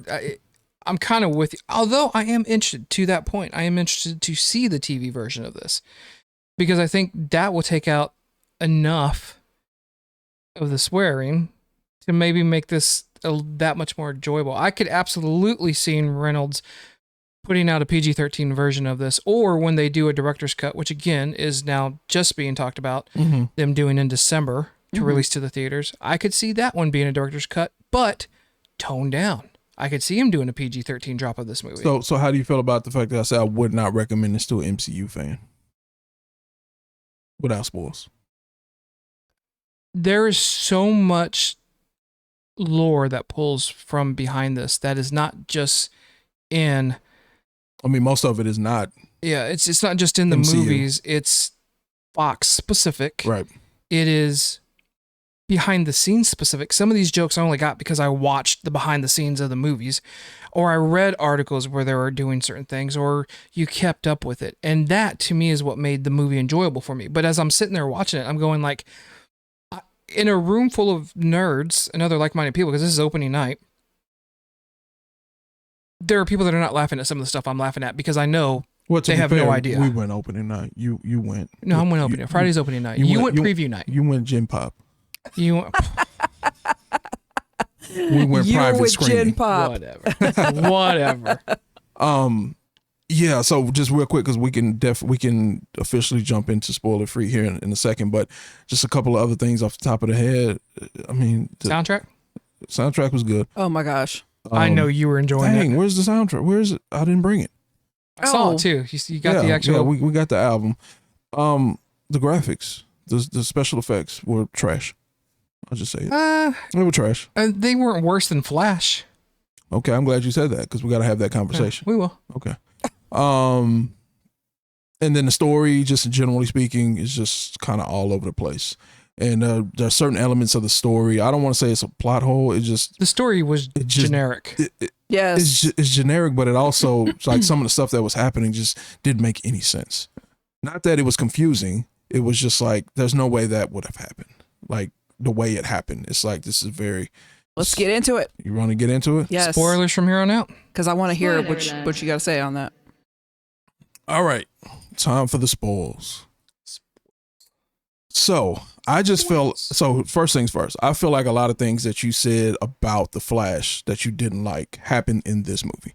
Like what? Don't agree. And remember, A bad story, bad graphics, bad this, bad that. Like all that happened in here. it's not. First off, I don't agree with the bad graphics. I think Flash was infinitely worse. I am a DC fan nut. You know that. I love '89 Batman. That's fine. Oh yes. I'm just saying the specific reasons you gave me outside of I love the Flash and they could have done it better like this. The key objective points that you made, because that's not objective. That has nothing. That's not objective. But yours are going to be. No, I'm just saying the objective points that you gave me about Flash to me also apply to this. But one movie you loved and you want to buy. And the other one is the worst movie ever made. So, No, I said it was the worst DC movie ever made. which equates to the worst movie ever made. That's subjective. That's a little jokey joke. Yeah. So I mean, the whole opening scene that people keep making memes out of him dancing around and like those graphics was so horrible, so terrible. It almost looked like they did it on purpose. Made them bad on purpose. However, that does not. I don't give you a pass for that. There is so much meta in this movie, from the opening scene to literally the last scene at the end.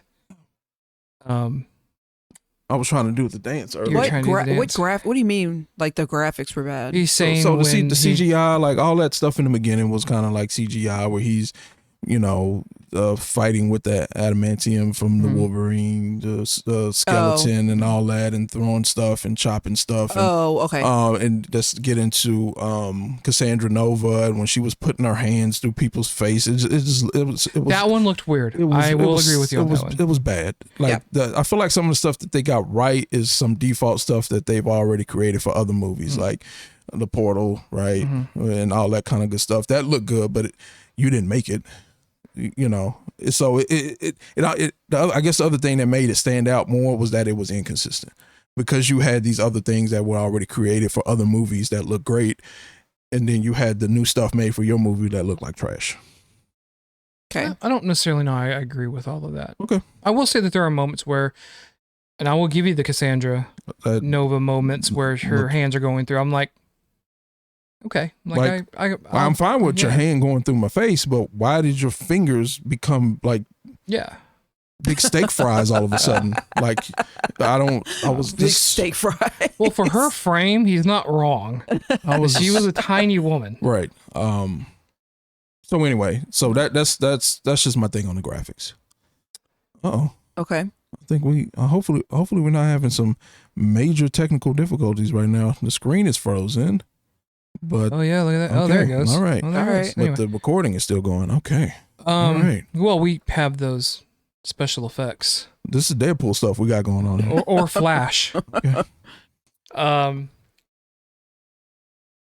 It was meta in the sense that I know this is what has been talked about in the fact of all the crossover stuff, all of the multiple cameo stuff. I would like to think that was done on purpose for them to make fun of, but it did signal what is wrong with these type of movies, is having to have everybody involved when you literally could have just centered in on the two main characters. That was a little bit of a sticking point for me. I was like, okay, here we are again. We have to involve everyone. The best stories are when it's drawn just to those individuals. Well, that just tells me you had a bad story then. Like it was basic. Well, but because my thing is, if you had a better story, you would not have had to do this. This for sure. This had feels of, okay, I'll go ahead with my hot take that I was telling people at the convention. Like this movie, Deadpool Wolverine, like this particular type of movie is what's wrong with MCU right now. Yeah, 100%. It is not all the origin stories. It's not the Shang-Chi and the origin. It's not the Disney Plus She-Hulks. It's not any of that. It is this movie here is what's wrong with the MCU. We have to cram everything in, and because we've built this universe, everybody has to be involved. Nope, disagree. But that's what they're saying. Well, that's what I'm saying. That's what you're saying. Yeah, but that's not what I'm saying. What are you saying? So what I'm saying is you have a crappy story with established characters. You have established characters here, and the only thing that made the movie good was the cameos, not necessarily you have to cram all this in here. I'm just saying the cameos themselves is the only thing that made this movie tolerable to me as far as a 2-hour movie, however long it was. It's the same thing that happened with No Way Home. Was that the one with the 3 Spider-Man? Mm-hmm. That was a weak story as well. But all of a sudden, Tobey Maguire's here. No, it's cheap pop, right? It's nostalgia. All of a sudden, Jamie Foxx is here. Oh, cheap pop. That's the same thing happened here. And to a certain, and so my problem with these movies is if you're going to move the story along, I know you don't care about this, a universe being set and have to follow those rules within the universe. But generally speaking, that's what it's going to be. So if you're going to move the story along in 616, right, you should probably do it with your established characters. Yeah. And they have not done it. They didn't do it with Spider-Man. They have not done it with Deadpool, Wolverine. I mean, well, what do you think is going to happen when we get to a Doomsday, when we get to Secret Wars? It's going to be the same thing. They're all trying to get to the 616, right? The sacred timeline. Right. But you're going to have all of the inclusion of everyone else. And they're going to do that on purpose. No, I don't have a problem with the inclusion. I'm just saying you put out a crappy movie that does not move along the story and just had cheap pops. And now you done made $500 million. Like that's what happened. And to me, you have to use your more tenured characters to actually stabilize and move the story along. And you just have not done that. I haven't done it for a few phases now. What would make this one different? It doesn't matter if it makes it different. I'm saying that's the problem. Yeah. That's the problem. Everybody keeps saying all these movies are trash and Shang-Chi this and Eternals that. No, that's not the problem. Eternals was trash, but I just enjoyed it. It was pretty trash. But that's not the problem with MCU. Like everybody, like Jamie Lee Curtis wants to say, "Oh, it's bad." Well, why is it bad? Because everybody else is saying it's bad because of these origin story movies. Even with Guardians of the Galaxy, that was still an origin story movie. You still didn't use your tenured characters to move the story along. It was still an origin story for Adam Warlock, for Rocket, and the introduction of the new Guardians with Cosmo and all that. It's just a whole phase full of random. You can call it random, but a phase full of origin stories. If you can execute an origin story or origin stories, if your writing's there, if your acting's there, if your story's there, you can overlook that. No, the problem is that you don't have that in every single one of them. No. It was overlooked in the phase 1 and phase 2. That everybody acts like it was so perfect. But I can make the argument that these newer origin stories are actually better, objectively better movies than those original movies. Like, I don't care about your nostalgia. I don't care about that it kicked it off and that it started it. There's a lot of better things happening in the new origin movies than the original. So to me, again, the origin movies that are coming out now, not the problem. It's this shit. These cheap pops.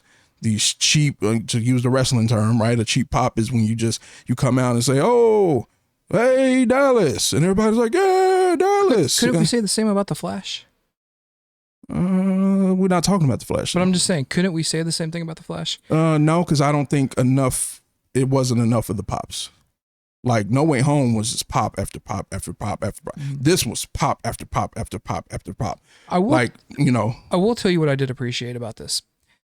It gave him an opportunity to close the book on Fox and those movies that were Marvel before Marvel was Marvel. But did it close it? With the exception of Deadpool. I kind of feel like it opened it. Because you got X-23. That's X-23 is clearly being set up to be Wolverine in the new Marvel. Right. Yeah. Which I am okay with. Yeah, I'm fine with that. Wolverine, Hugh Jackman, I think he's got 2 more movies he's got to do. That they're going to have him do. But I also feel like they're doing the same crap. Like this is the slowest burn ever. We talked about how long they've been talking about Deadpool and Deadpool 3 and Hugh Jackman wanting to come back and all this. Now they're slow burning it again because just from a movie standpoint, there's no guarantee he's coming back to do anything. There's still a question mark from a movie standpoint if Hugh Jackman is coming back. It's getting old. $500 million. I'm going to place money that Hugh Jackman's coming back for at least one more. Right, but I'm saying from a movie perspective, because we're trying to review the movie. Yeah. It's still a question mark there. So it's just like, I don't know. When I saw the end of this, when I saw him and I saw X-23, I'm like, oh, one, X-23 will be Wolverine. Just fine. I don't care. I mean, she's a good character. yeah. And Hugh Jackman's getting older, and I think seeing Henry Cavill in as Wolverine was a perfect example of me thinking, I don't really want to see a Wolverine for a bit after Jackman. It's not because he was bad in it. He had a funny moment in there and whatnot, but it was still, it's like, this makes me not want to see a different actor in a Wolverine suit for quite some time. Little things like that.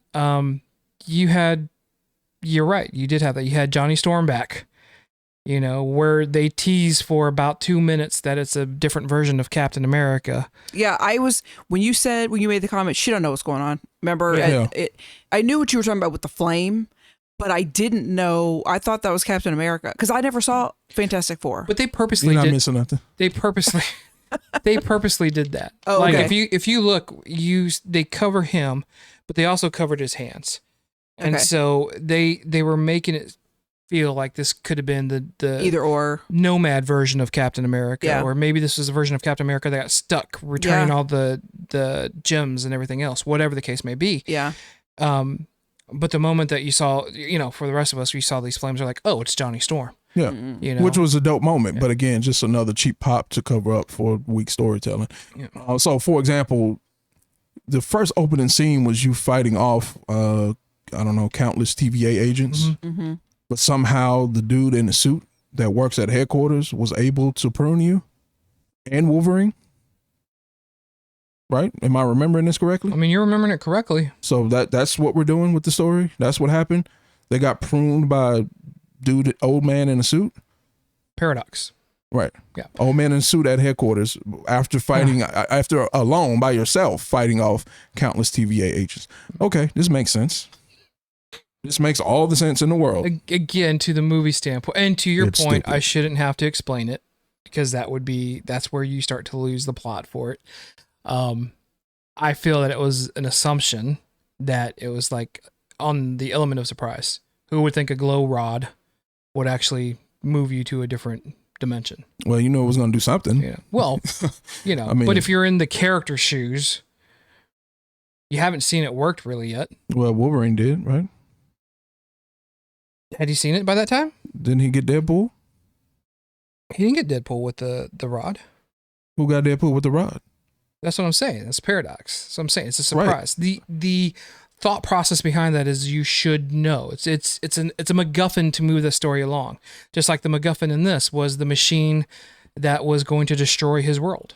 Right? And I love the fact that he even called it out. Okay, we got the MacGuffin machine now. It's like it was I don't know. It was dumb. I mean, come on. Go back it was to weak. Go It was back to weak. as being a fan though. And like you said, you enjoyed it. That don't mean it was good. That doesn't mean it was a good movie. Didn't say that. Didn't say that. So I'm like I said, I'm going out on a limb and just saying this movie was just okay. Like this wasn't This was the greatest movie ever made. Like people are trying to act like it's the best thing since sliced bread. It's like he doesn't know that. That's before the 90s. Yeah.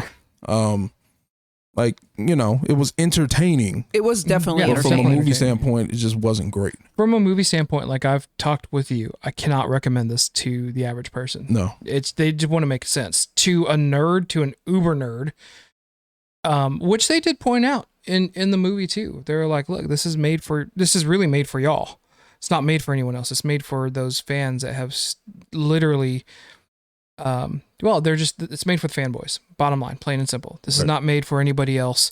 This is made strictly for that person who went and watched the behind the stuff scenes, who went and followed their interviews on Entertainment Weekly or production notes or anything like that. This movie is made for that person. That's why I couldn't recommend it to just the average person. And like I said, I don't even think I can recommend it to an MCU fan. Just a MCU If you're talking fan. MCU proper fan, Yeah. no, you couldn't, because all of this was before the MCU was even a thought. Right. So I thought it was, like I said, I thought it was funny. I mean, Ryan Reynolds is Ryan Reynolds. Like, Is that's Ryan just, Reynolds. Yeah, like in every movie. I loved the music. I did like seeing the TVA. Now I am not as, like, I don't want to say the word educated, but you guys know a lot more than I do about this stuff. So I didn't piece everything together, but I was like, oh, cool. I liked seeing the TVA there. Mm-hmm. I never saw Blade, but when that scene happened, I know Wesley Snipes was Blade. I never saw it, but when that happened, I was like, you're missing out on something. Well, we need to see that. But don't worry about Fantastic Four. But I'm just saying, or Blade 3. Although if you watch Blade 3, you get a lot of some of the jokes between Deadpool and Blade. So, it was cool to see the cameos, but I'm talking about little things here and there, not as a whole. Just there were little, some of the stuff I liked. I did like the dynamic between Wolverine and Ryan Reynolds. It was funny. Their friendship helps. Their friendship outside helps a lot of this movie. Yeah, and I did. But this is, I will tell you this. This doesn't really have anything to do with the movie, but it had to do with the experience. So, I am a Ryan Reynolds fan, and this goes back to like the early 2000s. The first movie I ever saw him was Van Wilder, and he acted the same way in that movie as he did in Just Friends and everything else. Everything So else. you're saying he has no range? No, he does not have zero. He has the same range that Dwayne Johnson has. Yeah, he does not have a lot of range. He's funny. He's witty. His timing is impeccable. Mm-hmm. Like, he's got it down. But I was sitting there, and we never usually go to movies in like a full house. Like, we usually go at times private screenings. Yeah. Away from Gym Pop. Right. We go where it's like not a lot of people there. Purposely, I like it like 10 that. 10 a.m. in the morning showings. That's where you're at. Right. 9 a.m. movie. Yeah. So I like it like that. So this movie, we didn't have the option. We had to go because we had to see it. And so when it started, it's like the way I am with his humor is it's either a smirk, like it'll usually make me smirk, or it'll kind of like a, like a, yeah. People were literally so over the top. Busting guts. Oh my God. Over every little thing. Every little thing. And I was just like, okay, we people. watching the same movie? Calm it down. I mean, they were like belly laughing over stuff. That's the crowd experience that takes over. That has nothing to do with the movie. Same thing like in Endgame. It's the experience as a crowd. I go back, I'm not that happy again when I'm watching it on, at home or whatever. It doesn't have anything to do with the movie, but when people come out of the movie acting like it was the best thing ever, it was the most funny thing ever, when they were just laughing at shit that really wasn't funny. That's kind of weird to me. As Zoe said when we were coming out, so how you feel about taking Xander now? I'm like, yeah. I mean, it was funny, but it wasn't literally like, I mean, that's what they were doing over and over and over. And I was just like, people. I did that on the small moments that nobody laughed at, because I was like, okay, you guys are not getting this joke. But that was hysterical. Jennifer Garner as Elektra slamming her ex-husband Ben Affleck. That was the one moment that I laughed out loud. I thought that was hysterical. I was like, wow. They're like, he's fine. Yeah, he's fine. That made me laugh out loud. But it was just over the top. It was just like, people, calm it down. Yeah, y'all. But again, that's that crowd experience. I think I guarantee you the vast majority of those people going home rewatching this on video are not giving that same laughter. They're not doing that same belly roll, gut busting laughter. It feels laughter. so forced. Yeah, it feels forced. It feels so forced. Extra. Like you're trying to be the one that thinks it's the funniest. And you're not probably wrong. It's like, or if someone's laughing and someone who starts to get that contagious laughter going, but they have a deeper laugh, then it starts. Yeah, it's that's what watching with people, not in your private screening theater. That's what watching with people will actually do. It's like they'll feed off of another, and that's it. And it's fun. We went to a later showing. It felt like everyone was tired, but there was still laughter. But again, it was, I was able to laugh at stuff that the vast majority of the theater didn't even know what they were talking about. Wesley Snipes looking at Deadpool, Blade looking at Deadpool and saying, "Yeah, I don't like you." And he's like, "Yeah, I thought you never did." Those behind the scene moments, because they were going at it during Blade 3. Those are the type of moments that kind of stood out to me. And again, that's not for everyone. A lot of people are not going to get that. Yeah. And so that's why this is the major character that I had, that I'm so glad did not get the movie. And that goes to Channing Tatum as Gambit. Yeah, I mean, anybody, I saw that. Anybody thinking he should get anything for anything is delusional. He did not. There does not need to be a Gambit movie. And I know you've got people online saying, "Oh my God, that proved why we needed a Gambit origin movie." I'm like, that actually proved why we didn't. Yeah, Right. that was cringy to me. Him and his New Orleans accent, I was just like, Yeah, And I'm so glad that, and I'd like to think that he went with that on purpose, to have those jokes by Deadpool. Who was your vocal coach? The Right. Minions? Like, pointing out the flaws, and doing that, I thought really served a purpose of saying, while every character we would love to have happen in their own movie, this is exactly why we don't need it to happen. I wasn't a fan of the way the costume moved, but I was glad to see it. He was decent in the action scenes. He just doesn't even look like Gambit. Yeah, they went with the full mask thing, which is fine, but Yeah. his facial features don't fit that and match that. It was ridiculous. It was done in jest. I'm glad. Again, for me, that proved everything to me on why we don't need to see a movie like that. It actually made me appreciate Tyler Kitsch, who played Gambit in Wolverine Origins, and how his take was on it. I actually went back and thought, I was like, I kind of like him better, but that scene, I was just like, okay, it's whatever. So we might not need a Gambit movie, but hear me out here. Do we need a Gambit, Elektra, Blade, Johnny Storm, Disney Plus show? Because they all got pruned. So assuming that they are our Elektras, the ones we saw, and our Blade, the one we saw, why did they get pruned? Or better yet, how and why? What happened to their universes that they ended up there? That's what I'm saying. How and why? How and why did they get pruned and end up in the void? I don't want to see it. I want to see that. I would want to see a comic book version of that. And I'm not saying one for each character. Just as a total group. It can be. So did y'all? Okay, so obviously we know that Deadpool character is sarcastic and witty and inappropriate or whatever. We already know that going in. And annoying, which is another tie-in to some of the things y'all didn't like about the Flash. He's annoying.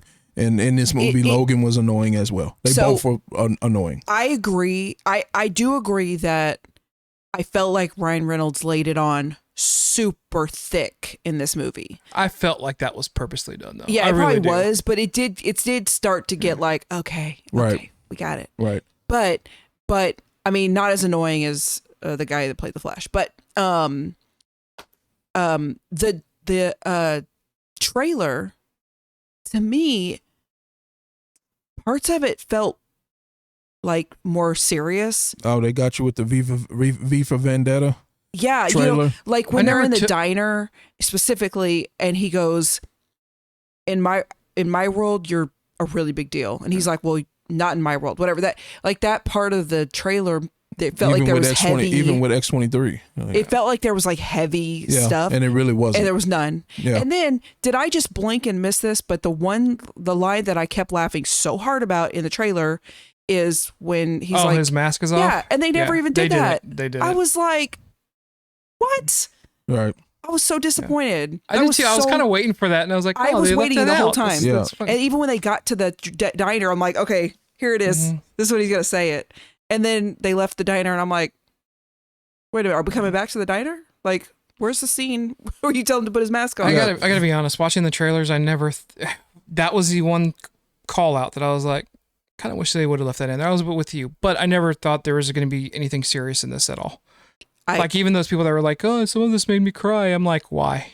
Because remember, that was like maybe one part that was like super deep and serious. Deep and serious, yes. But cry-worthy, no. Well, I don't know about crying. Oh, no. But generally speaking, this is yet another origin story movie, because it's Wolverine's origin story, because this is not our Wolverine. Can I say that I loved them going through the different versions? Oh, yeah. As a comic book fan. Yeah.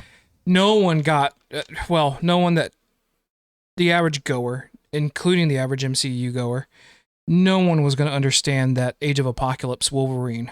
Like when I saw that, like that's when I was like, oh my God, it's like, because it was really cool to see it live action. Mm-hmm. It's one of my favorite versions of him, just because of that background in the comic book. So it was a nice little nod. And it was a nice absolute call out to John Byrne and his Wolverine, his brown Wolverine, and versus the Hulk, because that's how, as everyone knows, Wolverine was introduced, was through Incredible Hulk. And so to see that little bit of a fight, so like those scenes were actually pretty funny. The comic accurate 5'1" Wolverine was funny. Yeah. I liked when he came out in his like OG Wolverine outfit. The brown. Yeah, the brown one. Yeah. That's the one with the Hulk. Yeah. Oh, is it? Yeah. Oh, I was just like, Yeah. oh my God, that's like the original. So let's talk about the suit and things that did not need to happen. Do I appreciate the yellow suit? Yes. Did it look cool, generally speaking? Yes. Did it look cool when he put the mask on?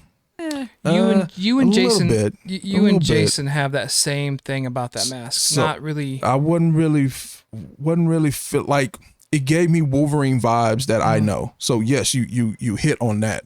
But again, I think it proves the point on why you don't put him in the yellow suit back in 2000. They could not have done that correctly in 2000. No. Not at all. So, and not to, no pun intended, but this Wolverine and his fighting style specifically is more what I know of Wolverine. Yeah, I did because like that. Wolverine, generally speaking, is more closely related to me to like Beast and his fighting style versus the stand-up clean file. Well, the stand-up. Almost and, boxer. Well, the stand-up and I kind of command and give orders like I'm the leader here that he was in the Fox movies, right? I'm going to save the kids. All of y'all get out of here. I've got to make a plan, right? That wasn't him. That was more Cyclops and Storm and Professor Xavier. That was never him, but he played that role in those early movies. This is more of the Wolverine to me, even more than the Logan in the Logan movie. I'll grant you that. Yeah, like this is absolutely. more Wolverine that I know. People are probably less familiar with Old Man Logan, right? Yeah. So this is the Wolverine people know. If you play Wolverine in a video game, it's more of this guy here, right? Down to the run and crawl. Yeah, when he Love did that, that. I was like, yo, this Wolverine for real. Yeah. Right. The stabbing versus the slicing. Yep. That's Wolverine's. Wolverine will stab you in the neck, in the face, in the eye. The quick way he disposed of Sabretooth. I love that. I love that it was no bullshit. It was straight. All right, nice to see you without your head. Yeah. Have fun with that.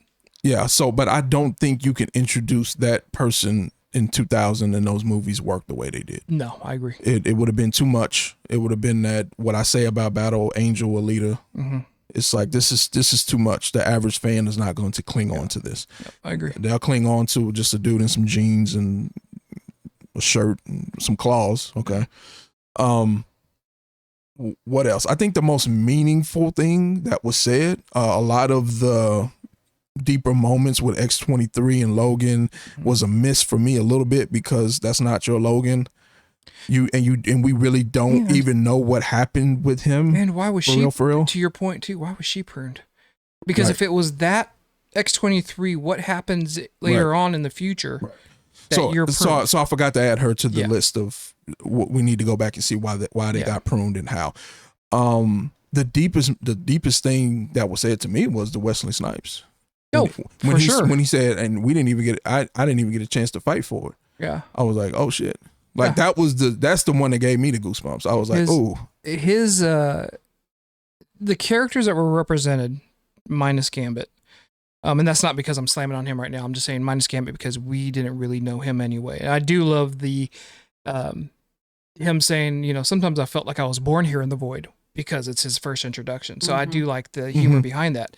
But seeing Blade, Elektra, to a greater or lesser extent, X-23 kind of finish out what they were doing, and the fact that they weren't killed in the war or in that battle, but rather they were accepting their fate, it did feel better.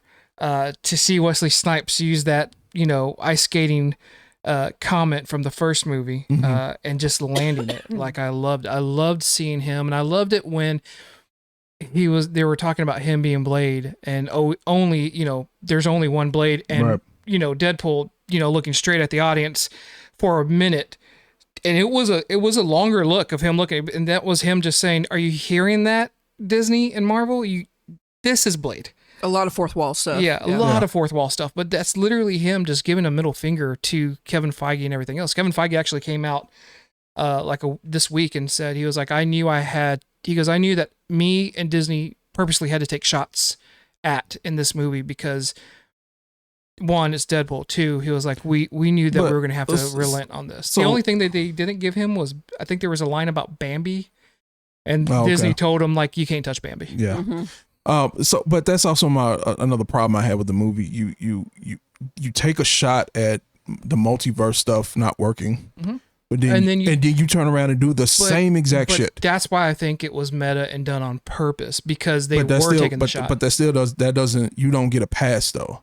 You don't get a pass because you put a one-liner in here that the multiverse thing that we're currently doing doesn't work, and we need to get past it or whatever they said. That doesn't give you a pass to go and do the same BS that's being done currently. What I will say is that, all right, hats off to Marvel for trying. That's your favorite hat. You're not gonna take it off. No, not this one. I love this hat. And this was not from the TV show Iron Fist. This is from the comic book Iron Fist. Yeah, y'all. I had this about 5 years prior to that show being done. Before it was cool. I didn't have my theater to watch stuff in privately, but I'm getting that way. I want to be like Marcus when I grow up, and Genesis and just everything. You okay? I don't know for sure. I've only heard stories. You've seen my theater room, but you got a theater room at your house. I don't know from what I've heard. I don't know what you're talking about. Anyway. Yeah, but I don't get screenings to watch there. If I did, private screenings. If I had private screenings and I had the screener, I would never leave. Okay. But what I would say is this: I appreciate Marvel taking a stab at the multiverse. That was really gutsy to do. We're seeing it doesn't work, or not the way they want it to work for sure. But I think, as we were talking on the other show, which it's been a while since we've actually done one. I just hoped that MCU proper didn't hit that 90s Marvel comics issue that everyone had a problem, which is whenever they did a crossover, everybody had to be involved and it took away from the story. And sure as shit, these last couple of phases, that's what they did. I don't agree with that at all. I do. I've got to get this special cover for this special book because it's crossing over with 3 other books. Yeah, I don't agree. I don't think that's what happened or what's wrong, because you said they took a stab at it. I would disagree. You scratched the surface with the multiverse. You ain't really take a stab at anything. Yeah, but I don't see the multiverse like this working in this environment. But my thing is, it's not working because you haven't done it. Like, you haven't done the thing. Like, you keep isolating yourself in like a different, like, you haven't incorporated 616 enough in your multiverse to say that you actually tried multiverse. That's what I'm saying. Well, so you're just making movies where you're just going off into this other universe and doing stuff, which is the problem of not one, to your point, incorporating 616, but also just trying to do whatever you can do to show that it exists. But which goes to my point, which they didn't do all the crossover stuff. Like, to me, if you're going to another universe and just showing other variants of people, that's not a crossover to me. That's like, this is now what happened at the end of the Marvels is starting to get into the crossover, right? She went into another universe. It's not necessarily bringing something to 616, but something in 616 is there permanently from what we can see. Like, we don't know what's going to happen. Yeah. Do you open a void? Do you come back and does it bring other people in? That's the real crossover thing. Yeah. This stuff that they've been doing to me is like, do we see that in scratching the surface? Maybe. Like, and to bring the Fantastic Four into present day. Well, we do know that Fantastic Four will be in Doomsday. Yeah. They've already said that. And I'm assuming Doomsday is set in present time. Don't know yet. Is Doom? You look like she had an answer. You got the Oh, answer? I have no idea. I don't even know So, what Doomsday She was is. like, it's gonna be in 616, Yes. 2025. Let me just tell y'all. Yeah. She goes, you know what you have wrong? So look, as an uber nerd for this stuff, I did love the movie. I'm not recommending this for people, and I'm not recommending this to people who are sensitive about certain things, because this movie definitely, it was gratuitous, everything except for nudity. It was,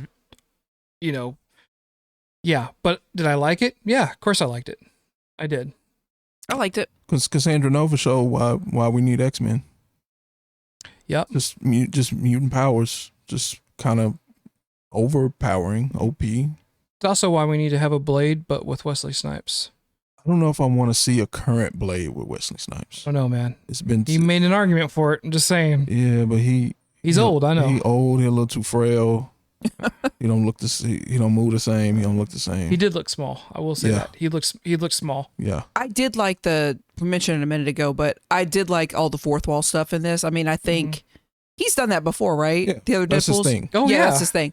But Because I liked even when she was sticking her fingers and he goes, "I'm gonna tell Blake." And that made me laugh too. And he called Logan like Hugh one time or something, and so and all the stuff with the Fox stuff. Yeah. It was I do enjoy the fourth wall on these movies. So the big fight with the Deadpool variants, they never answered who was Lady Deadpool, which was everybody was wanting to know. So I felt like that was a miss. There's a lot of the voices there, even though it was like quick snippets. He did not waste talent. It was Blake Lively as Lady Deadpool. It was Matthew McConaughey as Cowboy Deadpool. I didn't know that was a question. Because I just saw it in the credits. It said Blake Lively. I was like, oh, cool. Yeah. I didn't know that was like a big deal that everybody had to know who it was. Well, because they teased Lady Deadpool, so they made you believe that she would have a bigger part in the movie, and she really didn't have a big And I part. thought that I was under the belief that she would be a little bit more. Right. I thought she would Involved. be part of that. And everybody thought it was going Yeah. to be Blake, but then, like I said, they didn't just show that in the movie. yeah. So I feel like that was a miss. I do like the fight, and I did love the fact that Nice Pull, if you will, Yeah. was the only one that didn't have a healing factor. And I love the fact that Logan calls him out on that. He was like, "Oh my gosh, I didn't know this was going to happen. You murdered him. Like, how did you not know?" Yeah. It's those little bitty moments in there. I thought how the fight ended and got resolved was by Peter Pool. Yeah, that was whack. I was like, okay, like I can kind of see that. But what I love is there's a line that Reynolds drops right after that where even he was like, really? Yeah. Like even he was disappointed that was the best way they could find a way out of that to move to the final portion of the movie. I think the funniest drop was not Deadpool or Logan or anything like that. I think the funniest drop for me was Paradox, the TVA agent, who's talking about them being dead. And then, them coming back and being like, what were you lying? And he's just like, as loud as he can, because it was such an honest moment of like, oh my God, what do I have to do to kill you guys just to get rid of you? Like it was a really sincere F-bomb that just made me laugh. So two things here. We're getting closer to wrapping up here. You were in the void, but you didn't show Renslayer. Where was OB? I don't think is OB in the void. He's not in the void. Obi was in the void. He's already back at his. Renslayer, and you didn't show Loki. Obviously, you didn't show Kang. Yeah. Right. Well, we're not gonna. Although, what they're saying is they are going to have Kane. It's just they're just gonna recast him. Oh, So That sucks. I hate But- that. I'd rather them just be done with it. But regardless, you didn't show. Yeah. Right. I feel like that was a miss. I can't remember the next thing I was gonna say. You messed You me didn't up. see Renslayer. You didn't see. You were kind of naming. Didn't see Obi. Didn't see Loki. Well, she said Obi. That's probably what really threw me off. It was Sorry. your fault. You did it. I would have thought about seeing. I wouldn't mind seeing, but then Loki's really not there either. No, but I The think variants. he has a direct tie to you know, all of this going on with a timeline that's being destroyed, right? Well, I just meant when they got to the TVA. Yeah, they didn't really show any other TVA people besides what's her face. Yeah. Dang, I can't remember the next point. There you go. Come on, he's getting old. I think you should wrap here. Are we sure? Yeah. As soon as we do, you're gonna remember. Yeah. And you're gonna be mad. Yeah. It's not even going to be 5 minutes. It's going to be like 30 seconds. Yeah. It It had something to do with what you were talking about, but What was he talking about? Crap, no, I forgot. oh, F-bombs. Yeah. Yeah, you said something about F-bombs, and so here's the deal. Going forward, I don't think we need this. I don't want this. The only way it makes sense, though, is that if we get a Deadpool Wolverine 2 or a Wolverine standalone movie, which I don't want a Wolverine standalone movie. I don't either. But my thing is, this particular Wolverine cannot have a starring role in an Avengers movie or an X-Men movie. It won't be a starring role, but you better well believe that he will be there. Because of his language. He'll be there. They absolutely will. I fully believe it's that. going to be weird. Yep. You see what I mean? The point I'm making is that you did an origin story for this Wolverine, this Logan. Mm-hmm. Who's the worst Wolverine? Worst Wolverine ever. Mm-hmm. He's a drunk and he cusses every other word. Mm-hmm. Now drop him into an MCU project that's PG-13. Yeah. And we're getting back to the dumbed down version of him. Mm-hmm. Not necessarily the same one, but the dumbed down version we got in Fox. Yeah. And it's just not. Then there's going to be the complaints like people had with the Hulk. Yeah. To your point, I do enjoy this Wolverine the best because it's the closest one to the books. Yeah. For sure. So, I think I'm with you on that. I think I would only want to see this version in Deadpool 2. Deadpool and Wolverine 2. Deadpool 6. Yeah. Well, until he's 90. Yeah. Yeah. That's what they said. Until he's 90. Mm-hmm. I feel like we're missing something. It's all good. I'm though. sure this movie had a ton of stuff to unwrap. I like how he had those little hair patches the whole time. That's God, the little staples. Hair. Yes, the staples. That was funny. He's like, no one knew it was everybody knew it was a toupee. So there was some funny stuff in here. Yeah. So anyway, again, enjoyable. I wouldn't necessarily call this a great movie. It's a funny. Fun fanboy movie. Yeah, That's what this is. was. I would say it was just a good movie. Not like, oh, it was a good movie. No, it's still not the best movie in the MCU. No, not at all. It's just a good movie. Yeah. So whatever that is to you, 7, 8, whatever. 6 to a 7. Yeah, good. Mm-hmm. Not great. Y'all ready to wrap? Yeah, let's do it. Whoa, 2 hours. This is the longest pod ever. Yeah, you're gonna have to cut this one up. I'm gonna chop it up. Anybody here looking for giveaway information? We're gonna try to pick the winners tomorrow, but I have no idea how we're gonna do that, or when we're gonna do that, or what it's gonna look like. But that is the plan. Everyone here who wants to continue to support the show, make sure you watch all of our video. Click on our video. I feel like he's saying this to me. Make sure you I was in the video. Make sure you play the whole video. Not 4 seconds. Not 4 seconds of the video. I don't do 4 seconds of it. I just wouldn't watch it if it's 4 seconds. Yeah, that doesn't really help us. So again, if y'all wanna, we got the subscribers up. That's great. Yep. That's what's up. But if you really want to help our show, make sure the videos that you click on for us, you watch it through the end. All right, that's it for today, guys. Thanks for listening to ANX Gamecast. If you enjoyed the show, please make sure you like, subscribe, and hit the notification bell so you'll be the first to know when we release new episodes. See you next week.